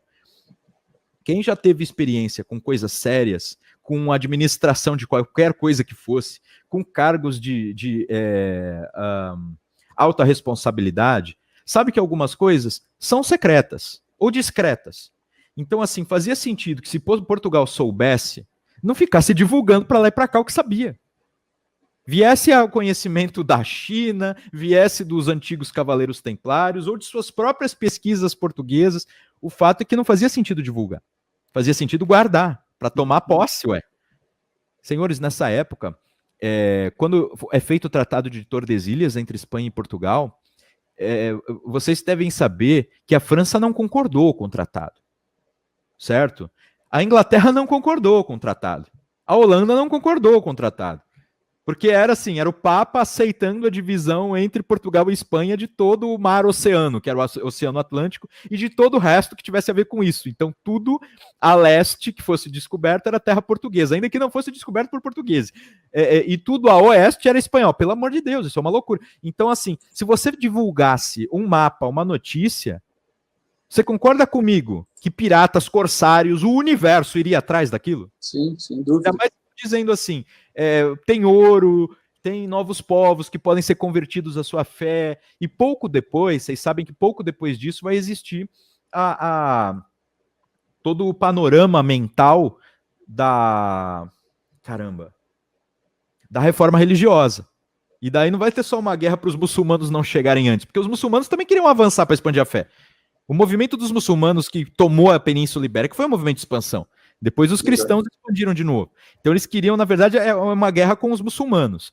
Mas aí depois tem uma quebra dentro do próprio cristianismo. Então, assim, toda essa mentalidade religiosa estava presente. Eu encontrei aqui a prova que eu queria. Carta do próprio punho de Colombo, Cristóvão Colombo. O autor que eu estou citando é justamente o Sinésio. Ele diz, logo aparece o que se tornaria a ladainha da colonização. Ladainha, né? Repetição incessante, né? Motivadora, etc. Servir a Deus e ficar rico. Senhores, é isso. Olha só, agora eu cito. É um espanhol aportuguesado, eu vou já citar traduzindo, eu vou falar em português, mas está na linguagem do Cristóvão Colombo. Assim se devem vossas altezas determinar-se a fazê-los cristãos, né? Aqueles povos encontrados. Ele já tinha falado que a terra era linda, florida, aromática, que houve um contato inicial com os indígenas, e ele fala muita coisa interessante sobre os indígenas. Indígenas porque ele descobriu as Índias. Lembrando disso, índio porque ele descobriu a Índia. Enfim, aí devem vossas altezas determinar-se a fazê-los cristãos, que creio que se começarem pouco tempo acabarão por convertê-los a nossa santa fé, por converter a nossa santa fé uma multidão de povos. Beleza? Documento da época. A sequência. Sem dúvida, nessas terras há grandíssima soma de ouro. E também há pedras e pérolas preciosas e infinita especiaria. São as duas grandes motivações, e é assim que eu interpreto as motivações da época, tá? Então, se você for ver, por exemplo, aquele navegador que eu vou encontrar daqui a pouco, não é, cujo nome esqueci, que tem H, O e J, ele foi, para mim, só um ambicioso, uma espécie de bandido atrás de dinheiro, sabe? Mercenário. Mercenário. Existia gente assim, sim, pelo amor de Deus. Eu não sou infantil a ponto de pensar que era todo mundo. Gente, eu conheço o meio religioso também. Tem gente também que fala muito em nome da fé e só faz porcaria. Isso existe. Vocês não conhecem ninguém assim, meu Deus do céu? Então, existem outros cínicos, só participam um pouco, mas não tem nada a ver com fé. Diga aí. Se tu olhar para a Idade Média, para alto, dentro da ideia da história, seria abaixo da Idade Média em panorama de demarcação temporal, mas seria, digamos, a alta Idade Média pela cristandade. Ali sim você vai ter uma sociedade totalmente teocêntrica. Agora aqui não, aqui nós estamos no contexto do Renascimento, a sociedade deixa de ser teocêntrica para ser antropocêntrica, o que foi um grande problema. Mas nesse período de transição ainda, há esses elementos, eles estão misturados. O que eu acho um grande problema é que, como as pessoas não dão aula de Idade Média para ninguém, elas colocam os negócios numa caixa, assim, aqui é a caixa da Idade Média, essa aqui é a caixinha da Idade Média. Agora a gente abre a caixa da Idade Moderna, vamos tirar aqui navegações. Navegações foi por quê? Foi por causa do dinheiro, das especiarias. Exatamente, virou a chavinha, todo mundo era moderno a partir do total, né? Exatamente. Alonso Reda, não é isso? Alonso Reda, eu acho que é isso mesmo. Esquece todo o contexto. Maneiras de escrever o nome dele. Desculpa te interromper, mas eu fiquei entusiasmado aqui. Eu estou procurando ainda, não sei se é exatamente assim que se escreve, mas é ele mesmo, um dos 3 grandes navegadores que sucederam Colombo, e esse foi cruel. O Bartolomeu de las Casas odiava o Hernán Cortés e esse senhor aí dizendo que o Hernán Cortés ainda é discutível, porque ele se voltou contra um império também muito violento. Mas o Reda era escroto, desculpa usar essa palavra que não gostaria, porque às vezes tem mulheres, crianças assistindo, mas ele era realmente cruel. Ele era uma pessoa que eu não admiro. Está num contexto das grandes navegações que eu admiro muito, mas eu não tenho admiração por essas pessoas, entendeu? A gente tem que aprender com os acertos, com os erros, com as grandiosidades, com as baixezas. E muitas vezes nos momentos de maior heroísmo, não é? Existem também os abusos, as maiores vilezas vêm junto. Exato. Porque as pessoas querem explorar para o mal. Então, isso é normal. Fala aí, desculpa, eu te interrompi mais uma vez.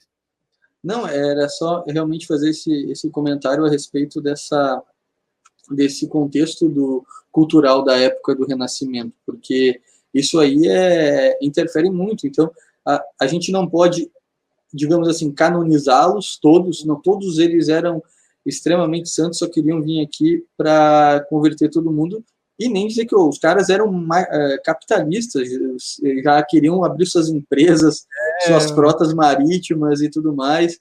Na verdade, eles falam de mercantilismo, né? Um momento de metalismo, busca por metais, que era uma espécie de pré-capitalismo, não é? Protagonizado pelos reis em busca de acúmulo de metais. Enfim, essa é a versão, né, mais frequente aí nas escolas. Isso, exatamente. Eu fui professor de escola por 7 anos, então eu conheço isso. Eu tive que ensinar cai da prova, cai no vestibular, cai no Enem. Que seria o capitalismo primitivo, que eles chamam, né, o mercantilismo. E então tem esses dois lados, mas o que acontece hoje, que está assim em livros didáticos a rodo, assim, é essa visão apenas economista, que traz muito da historiografia marxista, eu acredito, assim, né, dos historiadores marxistas, né, que acabam interferindo dentro da historiografia do Brasil, Boris Fausto, Ronaldo Vainfas, esse pessoal assim, que acaba trazendo essas teses assim, na qual os portugueses tinham apenas esse viés.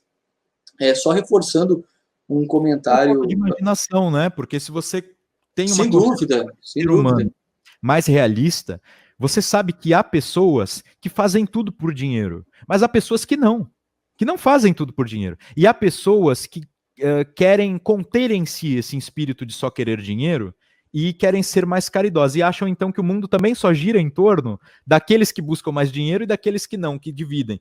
Gente, existe uma miríade de tipos, né? Exato. Que a gente pode até classificar em menos tipos, mas existem pessoas que de fato são devotas religiosas. Você não explica um jesuíta por busca de riqueza, pelo amor de Deus, é impossível. Não tem como. Né? E aí quando você vai, vamos chegar no Cabral, então? Vamos lá, eu só queria fazer um comentário ali, a tua fala a respeito dos segredos dentro do contexto da reforma protestante, porque realmente isso é importante de frisar, porque a partir da reforma protestante vão ter nações que têm a possibilidade de ser cristãs sem obedecer o Papa. Então isso é algo muito importante de frisar, porque agora a Inglaterra, a Alemanha, né, parte do norte da Alemanha, não a Alemanha em torno de, né, a parte norte da Alemanha, principalmente, eles têm a possibilidade de não obedecer, os reis não precisam obedecer o Papa, eles são cristãos, mas de outra denominação agora.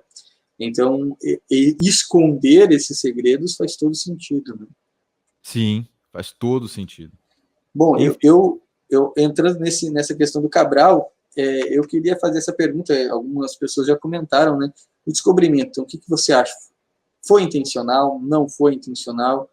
O que você assim, pensa a respeito disso? Quais são os historiadores que você segue? Enfim, a gente comentar um pouquinho a respeito disso, né, as marcas, né, aquelas referências que mostram as causas que tentam mostrar que não foi intencional, por causa da questão das marcas, que os portugueses não haviam levado, por eles terem se perdido na calmaria, enfim, por eles não terem ficado aqui há mais de 10 dias. O que você pensa a respeito aí desse processo?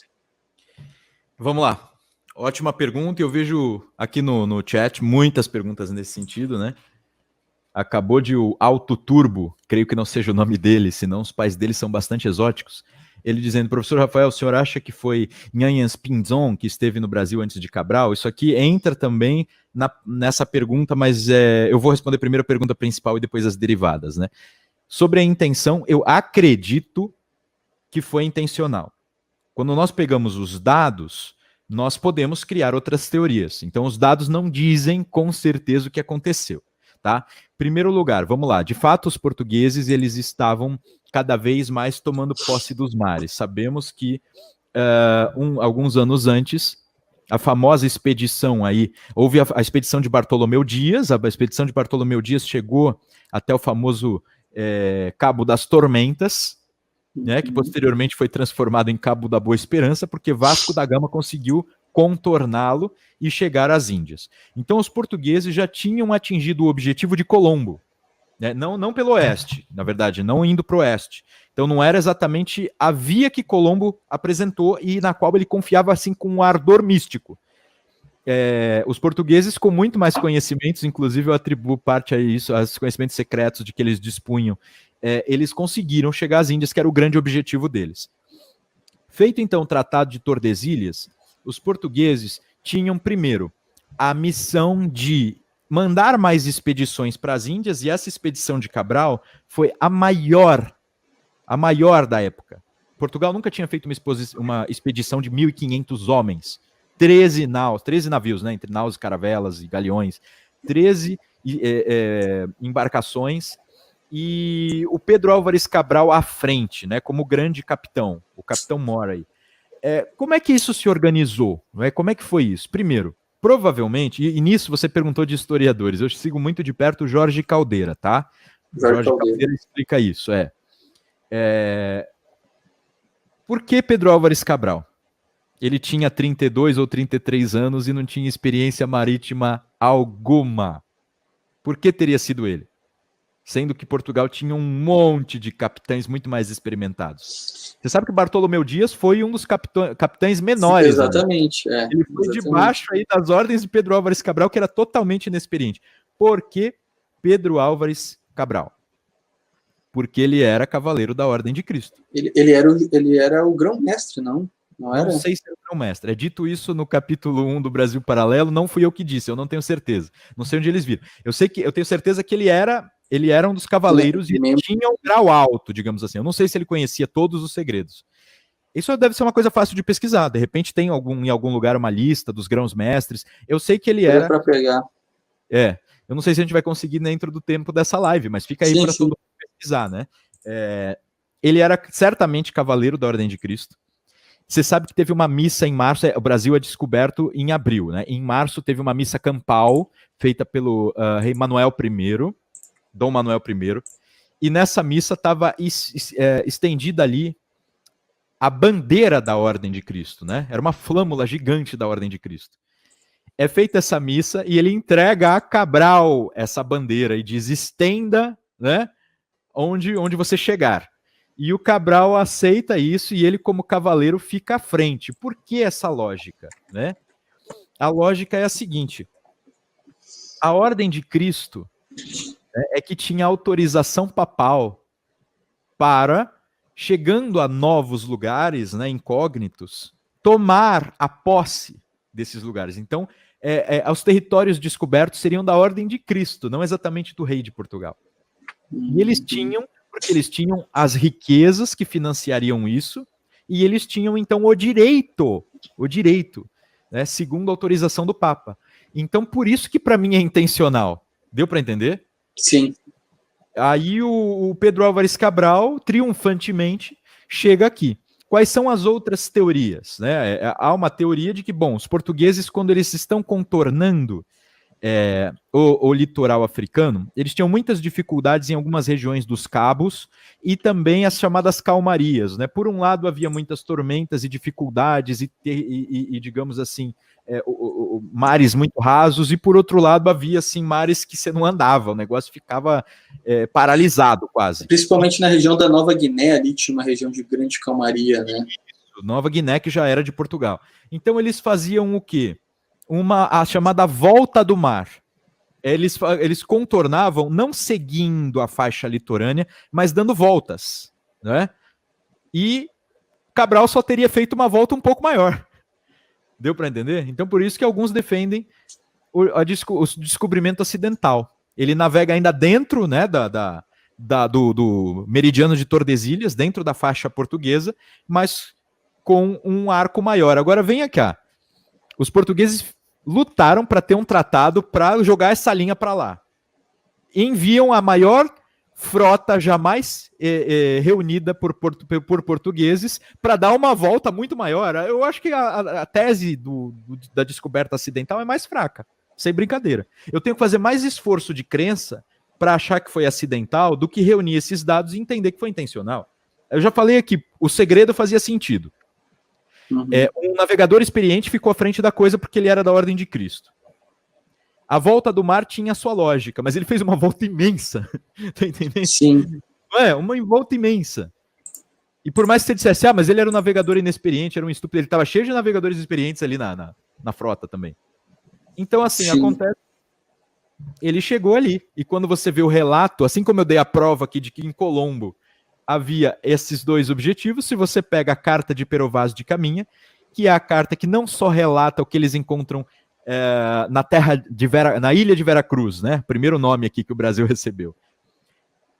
Ele diz que muito mais vezes, assim, é muito mais forte a visão dele, a descrição da missa, a descrição de como os índios se adaptam bem à missa, de como vai ser fácil convertê-los, eles se interessam, eles respeitaram a cruz, respeitaram o rito, é muito maior o entusiasmo dele com isso do que a parte que ele disse, ainda acho, porque não encontraram nada, né? Ainda acho que aqui tem muito ouro. Então é uma nota, né, de rodapé, mas quase toda a descrição é uma descrição do evento feliz da missa e da possibilidade de converter uma multidão. Então, cara, isso está documentado. Eu estou falando de fontes acessíveis a toda e qualquer pessoa. E eu estou raciocinando em cima, tá entendendo? Entrando Sim. também, não raciocinando fora de contexto. Eu sou um adepto da escola de Cambridge. Para você fazer um raciocínio histórico, você tem que criar na sua cabeça a mentalidade também da história, as palavras assim como elas eram usadas na época, tá? Senão você está também usando, você vai ler uma coisa. As palavras que nós usamos hoje, né, são as interpretações de hoje, do século XXI. Você precisa de um conhecimento um pouco maior. Então eu lendo muitas vezes, eu li 1000 vezes a Pero Vaz de Caminha, li outras coisas da época, aí eu percebo que a mentalidade era muito ligada à mentalidade cruzada. Então, assim, eu acho que a tese do descobrimento intencional é mais forte. Tem o livro do Francisco Varnhagen. Ele traz... Pedantismo. Eu estudei alemão 2 anos e eu tinha o sobrenome dele é alemão. A única coisa que eu fiquei foi com sotaque, porque eu não lembro de quase nada, não consigo mais ler. Mas já é bom, que dá para citar muito bem. Eu vou voltar para o alemão em breve, mas por enquanto fica só sotaque, diga aí. Ele traz, acho que é no tomo 1 da obra dele, ele traz algumas... Ele defende, assim, fielmente que foi não intencional. E ele traz, assim, alguns pontos. O que me chama muito a atenção são 2, que é a respeito das marcas, que ele fala a respeito de que os portugueses levavam pedras para os lugares onde eles iam descobrir, e eles marcavam, que nem os Estados Unidos fez lá quando chegou na Lua, botou a bandeira, em vez de botar uma bandeira, os portugueses botavam essas pedras de fundação, vamos dizer assim, onde diziam, aqui é terra de Portugal, terra do rei tal, descoberto por tal fulano, está aqui o ano e tal. E quando eles vieram ao Brasil, eles não tinham essas pedras, então eles usaram uma cruz para demarcar a terra, para dizer que essa terra era de Portugal. Então eles pegaram a cruz. Isso faz parte da lógica do segredo, porque 30 anos depois eles viriam com as pedras na expedição de Martim Afonso de Souza. Eles viriam com as pedras demarcatórias. Naquele momento, não. Nós estamos indo para as Índias, porque nós já descobrimos, é a nossa rota, ninguém manda aqui. Encontramos. Entendeu? Entendi. Não me convence, não, isso daí. E a segunda é que eles teriam ficado só 10 dias. Se eles tivessem intenção, eles teriam voltado, eles teriam ficado mais tempo. Essas duas, assim, são as teses, assim, porque eu confesso que eu estou te perguntando, assim, porque realmente eu não tenho uma opinião definida a respeito disso, assim, então tenho que pesquisar mais a respeito disso. Mas são duas perguntas, assim, Wilson, o maior objetivo deles eram as Índias. Eles queriam chegar a Calicut. Não bastava chegar lá. Eles tinham que converter, eles tinham que estabelecer comércio, eles tinham que, enfim, dominar também, né? Tanto que o maior cargo à época, o que os portugueses mais queriam? Qual era o primeiro objetivo deles? As Índias. O que foi cantado? Qual foi o navegador que foi cantado pelo Camões? Foi o Vasco da Gama, que chegou às Índias. Não foi Cabral.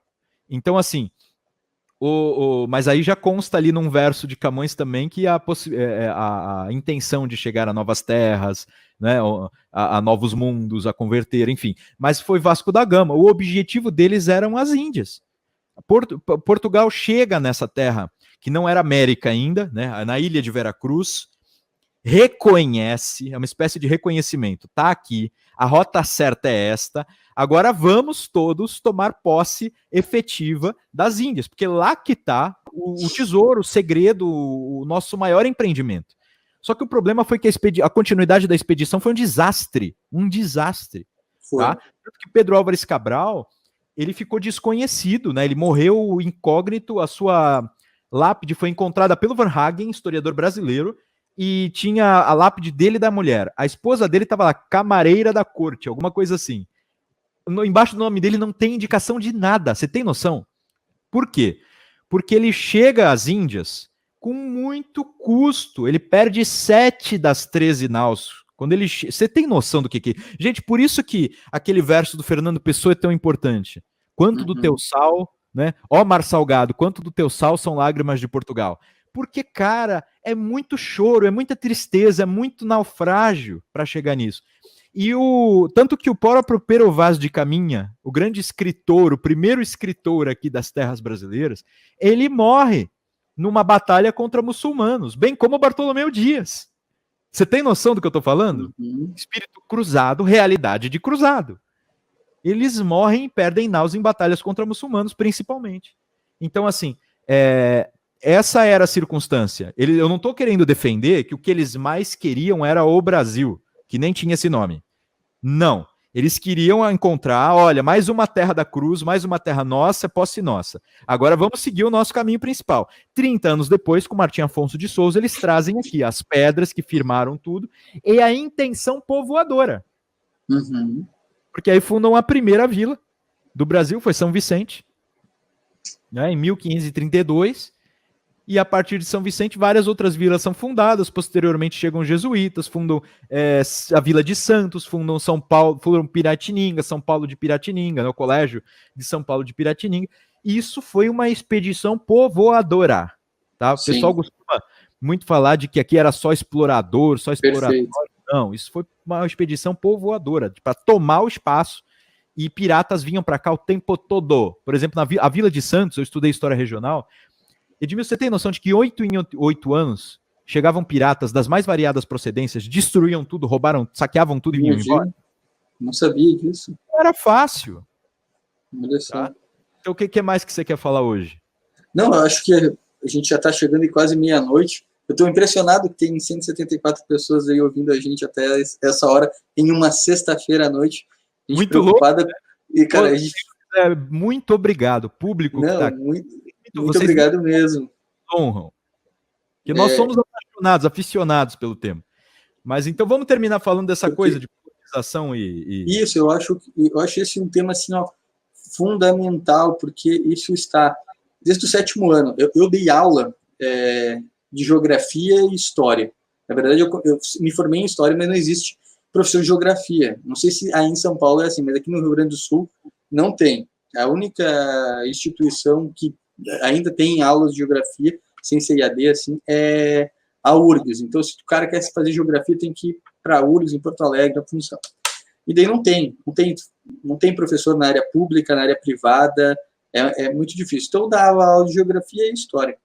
E nas aulas de geografia, 7º ano, a gente tinha que ensinar esse negócio lá, estava lá o conteúdo, eles ensinavam as diferenças entre a colonização inglesa e a colonização da América Latina, para explicar por que a América anglo-saxã era desenvolvida e a América Latina era subdesenvolvida. Daí eles diziam, a América anglo-saxã, ela foi colônia de povoamento. Todo o restante foi colônia só de exploração. E isso não faz sentido, cara.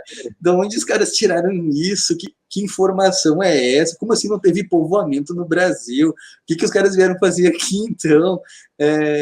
E não teve exploração nos Estados Unidos, não teve exploração. O que a Inglaterra fez lá? Por que mataram quase todos os índios na região dos Estados Unidos? Sabe? Enfim, Então, eu acho que a gente quebrar um pouco disso, porque isso aí deve estar no imaginário aí de 90% da população, né, nesse sentido de achar que o porquê do Brasil não ter sido desenvolvido foi porque a gente foi colonizado pelos portugueses. A gente deveria ter sido colonizado pelos ingleses. Daí sim a gente teria virado um país desenvolvido, né? Enfim, eu acho que a gente bater aí nessa tecla, ou pelos franceses, sei lá, né? Tá aí Suriname, Nova Guiné, qual é outra? Não é Guiné, como é que é o nome aqui? Guiana. Guiana, né? Que estão ali também no mesmo barco. Deu certo. Olha, Edmilson, uma satisfação aqui essa pergunta, porque ela é muito importante para explicar algumas coisas. E tem uma pergunta também que um dos nossos ouvintes aqui fez sobre a relação dos portugueses com os indígenas, né? Os portugueses não se notabilizaram pela violência, tá? Primeiro momento. Eu tô antecipando isso para eu não esquecer, daqui a pouco eu te respondo, Edmilson. Eles não se notabilizaram. Você pode ver que aqui, no litoral do Sudeste, aqui no litoral paulista, né? E no litoral do Nordeste, por exemplo, na Bahia, né? Ali, Porto Seguro, Salvador, e mesmo ali nas regiões de Pernambuco, em Recife, né? Recife não existia enquanto tal, tá, gente? Eu estou usando esses nomes atualizados para vocês se localizarem no mapa. Houve, na verdade, um entrosamento de portugueses, né, líderes portugueses com líderes locais. Essa tese, acho que o melhor historiador que explica isso com mais boa vontade é também o Jorge Caldeira, tá? Se você segue a pista desses nomes, se vocês querem aprofundar, não dá tempo hoje. Eu posso fazer muitas outras lives com o professor Edmilson, hoje não dá tempo. Mas se você seguir as narrativas desses nomes, eu já falei sobre São José de Anchieta aqui no meu canal, tá aqui disponível. Se você pegar a história, por exemplo, de João Ramalho, a princesa Bartira, o Tibiriçá, você vai ver que foi um entrosamento e Tupi se cristianizando. Isso aconteceu. Lá também, se você pegar as histórias das colonizações pernambucana e baiana, é a mesma coisa. É sempre um acordo entre líderes indígenas e líderes portugueses. Acordo, tá? E isso deveria ser celebrado, devia ter filmes, nós devíamos comemorar. Aqui né, em São Vicente, todo ano tem. Né? Eles fazem um teatro na praia para mostrar o Martim Afonso chegando e mostram o entrosamento dele com os índios locais. Eu só conheço essa iniciativa que é muito meritória de São Vicente. Tu sabe... Maior reconhecimento, diga. Até tem aqui a obra aqui das primeiras cartas dos jesuítas, que o padre Serafim Leite compilou tudo. O padre Serafim Leite, a gente pode fazer uma outra live aqui só para deixar curiosidade para as pessoas comentar. Mas os tupis, ele coloca que os tupis tinham os Jesus, guaranis e tupis, são os principais tribos aqui, né? Depois se dividiam aí, dentro dos tupis tinha uma gama gigantesca de entre eles. Mas ele coloca que os tupis em si, eles tinham uma facilidade muito grande para catequização. E daí eles falam, dentro dessa facilidade, de que São Tomé teria vindo ao Brasil. Sim, tem toda essa história, né? Da lenda do Pai Zumé, é muito legal. Os índios, né? É muito legal, muito legal. É tão bom o entrosamento que tem até essa lenda, né? Tem gente que de fato entende que foi assim. Eu não sei, eu não estou aqui defendendo. Marca uma live, eu tô pesquisando isso aí já faz um ano. Estou buscando fontes, carregar nesse ponto, assim, é muito legal mesmo. Cara, eu não atribuo isso a só uma inteligência dos portugueses. Houve muita inteligência tupi. Cara, estão chegando os caras novos aqui. Vamos. E o pessoal pensa, eles ofereciam às mulheres, elas eram moeda de troca, elas eram mó espertas, velho. Elas eram verdadeiras líderes, cara. Então, assim, as mulheres, elas já tinham na tradição tupi essa ideia de se casar com alguém de outra tribo. Elas eram verdadeiras diplomatas. Então, elas já eram criadas para serem, digamos, boas mulheres para se casarem com líderes de outras tribos. É por isso que, por exemplo, quando chegam aqui, o João Ramalho era um líder português, por quê? Porque ele sabia o tupi e ele fazia o elo. Então ele casou com quem? Com a princesa, a filha favorita do Tibiriçá, que era o líder maior dos tupi no litoral paulista. Simples. Tá? E que contam as histórias que na Bahia, então, né, a líder também foi importante pra caramba. Gente, se vocês estudarem, só vale a pena. E vocês vão identificar aí que há também nós temos muito de cultura tupi. Os tupi foram muito espertos, muito inteligentes, tanto que o Serafim Leite conseguiu pesquisar e desenvolver e divulgar essa tese aí de que eles eram pré-cristianizados, tá? Exatamente, esse é muito legal.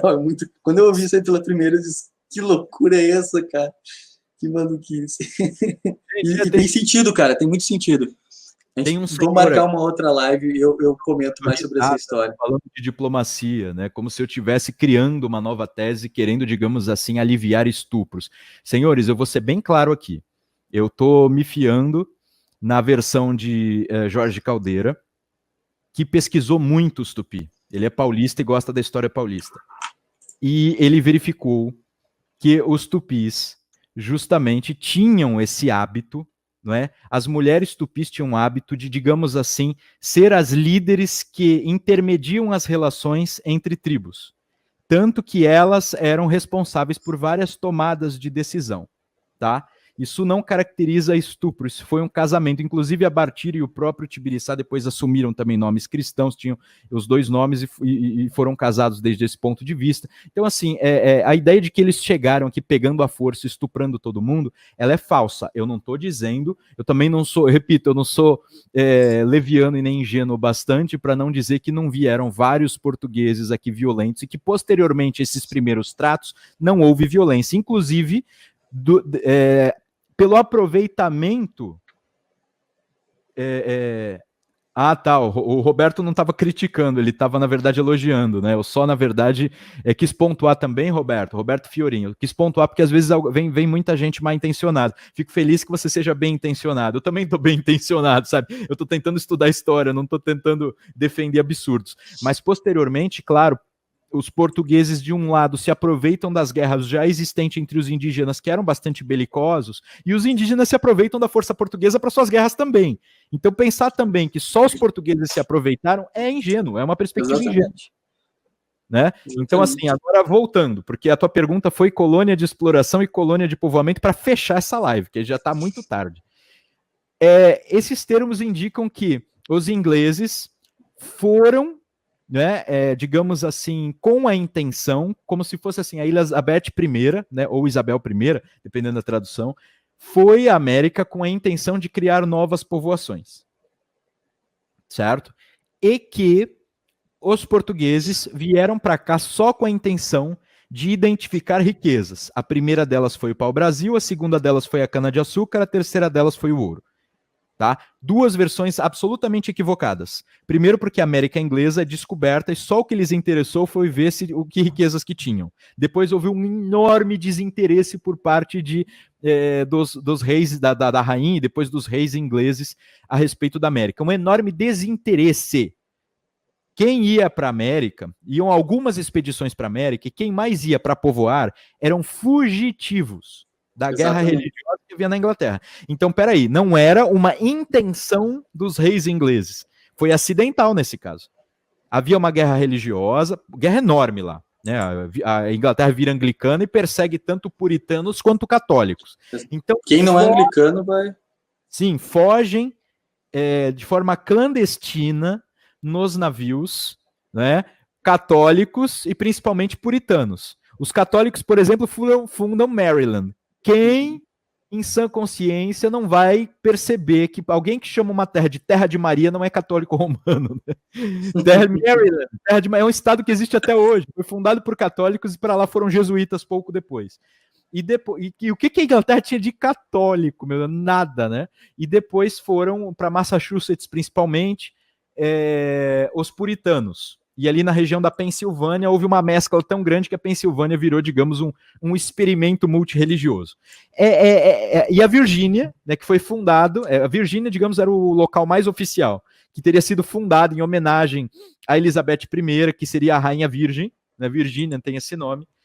Ela não foi adequadamente explorada, porque as primeiras expedições foram totalmente mortas, foram fiasco, ou por um inverno muito mais rigoroso que o da Inglaterra, ou por indígenas.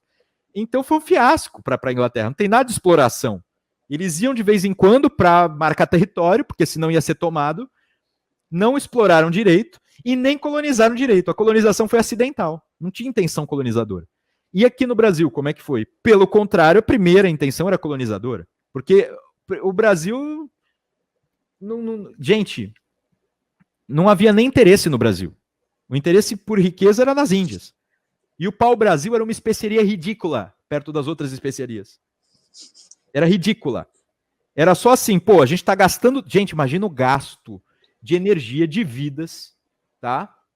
Para pegar madeira. Exato. Para pegar o pau-brasa. Tem uma pergunta interessante aqui do Antônio Pavese. Maryland não era em homenagem à rainha Mary Tudor? E a rainha Mary Tudor não era católica? Deu para entender? Ainda que não, fosse... Mas é para Nossa Senhora. Aquilo ali das 13 colônias era a mais católica. Era a colônia católica. É lá que tinha jesuíta pra caramba. Então, assim... E cuidado aí, o Roberto Fiorin, Bloody Mary, de fato ela ficou conhecida assim, mas também porque a rainha que sucedeu sua irmã, filha de Ana Bolena, Elizabeth I, ela também ajudou a fomentar essa história, porque ela também foi bastante sanguinária, tá? Vamos com calma. O próprio pai das duas, o Henrique VIII, também foi bastante sanguinário. É que a versão contra a católica romana, que também não era flor que se cheirasse, era essa. Mas para terminar, então... Portugal não tinha um enorme interesse por riquezas, mesmo porque foi verificado que ouro vai ser difícil aqui, tá? Então, mas, senhores, é óbvio que também existiu, eu já disse 1000 vezes aqui nesta mesma live, também existiu o interesse de descobrir riquezas. Mas aí, logo em seguida, quando vem a ordem jesuítica, você percebe um sacrifício cristão milagroso, né? Tanto que tem um santo aí, para converter o pessoal daqui, transformar o Brasil, de fato, na terra de Santa Cruz. É São José de Anchieta.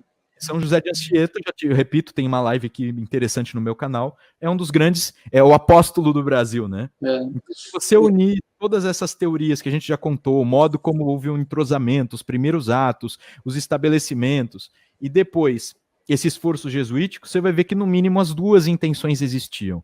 Aí depois tem um protesto, né, do Frei Vicente de Salvador, que vai dizer que o nome foi se solidificando como Brasil porque os reis portugueses foram ficando menos cristãos e mais ambiciosos. Aí a gente pode até, digamos assim, conceder razão a ele, porque ele vai dizer que, bom, para dar o nome de um item econômico, retirando o nome da Santa Cruz, é porque os reis portugueses, de fato, estão começando a só pensar nisso. Mas é falsa a ideia de que aqui era só exploração. Tanto que, de 1530, repito, a expedição de Martim Afonso foi para fundar um povoado. Tá? Eles não usavam o nome colonizar, colônia, eles usavam povos, povoado, e fundaram aqui uma vila, e várias vilas passaram a ser fundadas umas atrás das outras, com guerras para proteger essas vilas. E, cara, a vida era muito mais complexa do que ficar tentando ver quais eram as riquezas, o que ia acontecer.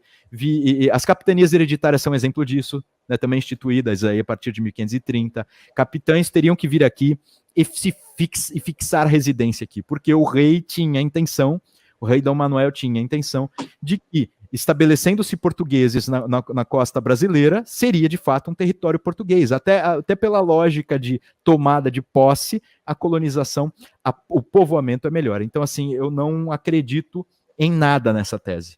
Mesmo porque eu acho até que Lisboa se interessava muito mais por povoar do que Londres. Sim. Eu acho que essa questão dos jesuítas é importante frisar, porque vem um espírito civilizatório aqui, né, em trazer para o Brasil, né, para os indígenas do Brasil. Era uma missão civilizatória, não tem sentido tu mandar um monte de jesuíta aqui, não, vamos explorar o quê? Né? Não teria o que explorar. Isso é importante assim, a gente colocar também. E sem dúvida, Portugal demonstra muito mais interesse pela colônia, pelo território do que a Inglaterra, pelo Canadá, digamos lá, pelos franceses, que depois vai ser tomado. Então, sim, os franceses tomaram boa parte da América do Norte. Aqui os franceses tentaram ir no Rio de Janeiro, perderam para os portugueses. Tentaram no Maranhão, perderam para os portugueses. Só conseguiram a Guiana Francesa. Os portugueses lutavam ferrenhamente, bravamente, contra os piratas, né? Os próprios ingleses conseguiram só a Guiana. Então, assim, os portugueses lutavam muito para manter o território íntegro. E até a diplomacia do Império e do início da República foi tentando fixar o território conquistado a duras penas pelos portugueses. O Brasil é herdeiro desse esforço monstruoso de Portugal de fazer daqui um lar, não é? Um outro Portugal, como diz aí o Evandro, como é que é o nome dele? Esqueci, o historiador historiador tão importante do Nordeste, como é que eu esqueço o nome dele? Isso é um desrespeito, mas tudo bem.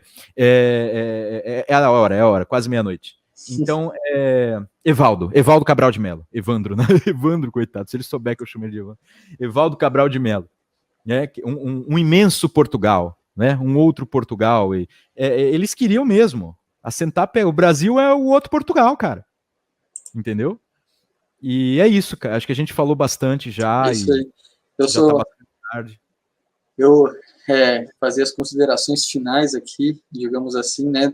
Nós 2 horas de live aí, 160 pessoas numa sexta-feira à noite, é impressionante. Demorou, mas chegou e eu achei o papo muito bom. Eu acho que esse tipo de conteúdo não tem na internet. Eu acho que não, hein? Eu acho que não, ficou muito legal.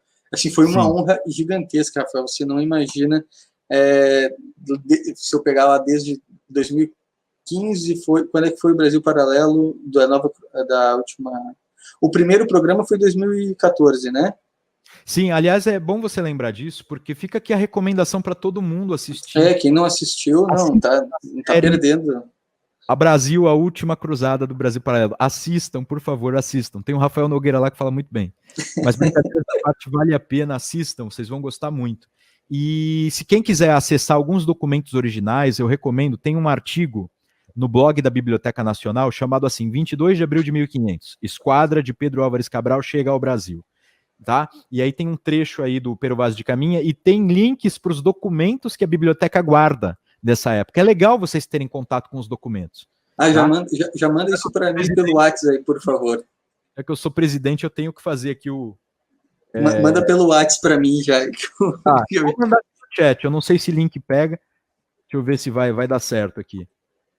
Eu acho que deu, mas eu mando para você também, tá? Porque eu acho que é bom o pessoal dar uma olhada aí nos documentos, sabe? Ler, ter a própria visão. E, gente, se eu tiver errado, eu quero aprender, sabe? Não estou aqui para pesquisar vocês na minha versão, eu sou um estudioso. Eu tenho, óbvio que eu tenho visões conservadoras e católicas, mas acima de tudo isso está a verdade. Se não for como eu gostaria que fosse, eu mudo de ideia, entendeu? Eu estou aqui para investigar, tá? Aí um amigo, só para terminar, por que distorcem tanto a nossa história? Essa é uma longa história, mas de fato... Essa é outra live. É outra live, mas de fato distorcem. Obrigado a todos. Obrigado mesmo. Eu quero agradecer mesmo. É uma alegria muito grande. Nossa, é uma honra poder conversar contigo, Rafael. Você é uma grande inspiração para mim nessa linha de história, assim. Você e o Thomas, assim. Eu agora pela primeira vez ainda não nos conhecemos pessoalmente, mas eu queria muito ter ido o ano passado, em novembro. Você veio aqui no Rio Grande do Sul. Estava tudo certo, a gente tinha falado com o pessoal, tudo, mas, enfim, não consegui participar do evento. Fala aí, quem que te indicou para você falar comigo? Quem que fez o meio de campo? Foi o Matheus, do Instituto Borborema. O Matheus do Instituto Borborema, ele é um integrador mesmo. E conta aí o teu canal, porque assim, eu tô chamando o pessoal para assistir o Brasil Paralelo. Sigam nas minhas redes também, tá? @nogueira.r no Instagram. Se digitar Rafael Nogueira no Twitter ou no Facebook, vocês vão ver o meu no primeiro nome que aparece. Mas diz aí, teu canal, o que você faz? Divulga. O pessoal também quer me seguir aí no meu canal, Edmilson Cruz, no YouTube, mas principalmente a minha atuação bastante assim diária e constante é dentro do Instagram, produção de conteúdo assim constante, respondendo caixa de perguntas diariamente, lives e tudo mais. Até a live era para ser lá no Instagram e tal, veio para o YouTube, mas me sigam realmente lá no Instagram. Eu acredito que o pessoal vai se interessar bastante por uma visão da história bastante diferente aí daquilo que se mostra muitas vezes nas escolas, nas universidades, a respeito da história não apenas do Brasil, mas também da história da igreja, da história de outras civilizações também, de outros momentos. Fica aí também esse convite. Até esse ponto aí, eu vi que foi um rapaz que comentou, deixa eu pegar aqui só para fazer a referência, que existe um personagem mitológico chamado do Tupi Pai Zumé, que foi trazido, que teria trazido conhecimentos para os povos. Então, esse eu tenho já fiz live sobre isso, já escrevi bastante texto sobre isso. Os jesuítas são chamados de quechuas pelos tupis e tal, que dentro dessa mitologia, e esse Pai Zumé, então, seria São Tomé, o apóstolo lá que não acreditou na primeira vez e teve que botar o dedo na chaga de Jesus. Então, essa é a referência, é bem legal essa história, é muito interessante. E, enfim, uma outra pergunta a respeito do historiador Christopher Dawson, conheço, não sei se o Rafael conhece, mas alguém perguntou. Alguém perguntou muitas vezes aí, conheço. Eu não li muita coisa dele não, mas tive boa impressão. Fala aí, o Edmilson deve conhecer melhor. Eu gosto muito dele, eu gosto muito da linha, da historiografia dele. Eu gostaria de fazer meu doutorado nele, pegando toda a metodologia histórica do Christopher Dawson, porque ele olha a história, vamos dizer assim, com uma visão bastante teocêntrica, a religião como centro. Ele analisa toda a movimentação histórica dos povos, das civilizações, dos processos históricos em torno da religião. Isso é bastante interessante. Daí ele vem com aquela famosa obra, né, a formação da cristandade, a divisão da cristandade, a criação do Ocidente, mostrando como a religião ela influencia muito nos povos. Por exemplo, você não tem como imaginar Índia sem hinduísmo, você não tem como imaginar Oriente Médio sem islamismo. Então, a religião ela é um elemento extremamente importante para a civilização, e é nesse ponto que ele segue. Assim. É muito interessante, muito bom mesmo. Muito bem. Então tá bom, professor. Isso, meu caro. Obrigadão, foi ótimo. Um abraço, façamos mais lives aí. Também numa próxima a gente pode seguir também para falar dessas colonizações. É muito interessante mostrar como houve o entrosamento dos portugueses com os tupi. Muito interessante também que você explique mais essas coisas que se aprendeu principalmente com o Serafim Leite, essa história da igreja aqui no Brasil. A gente pode fazer mais lives sim, vai ser um prazer. E um abraço a todos. Um abraço, boa noite, gente. Muito boa obrigado. Noite, até mais. Até mais. Obrigado e abraço. Tudo de bom.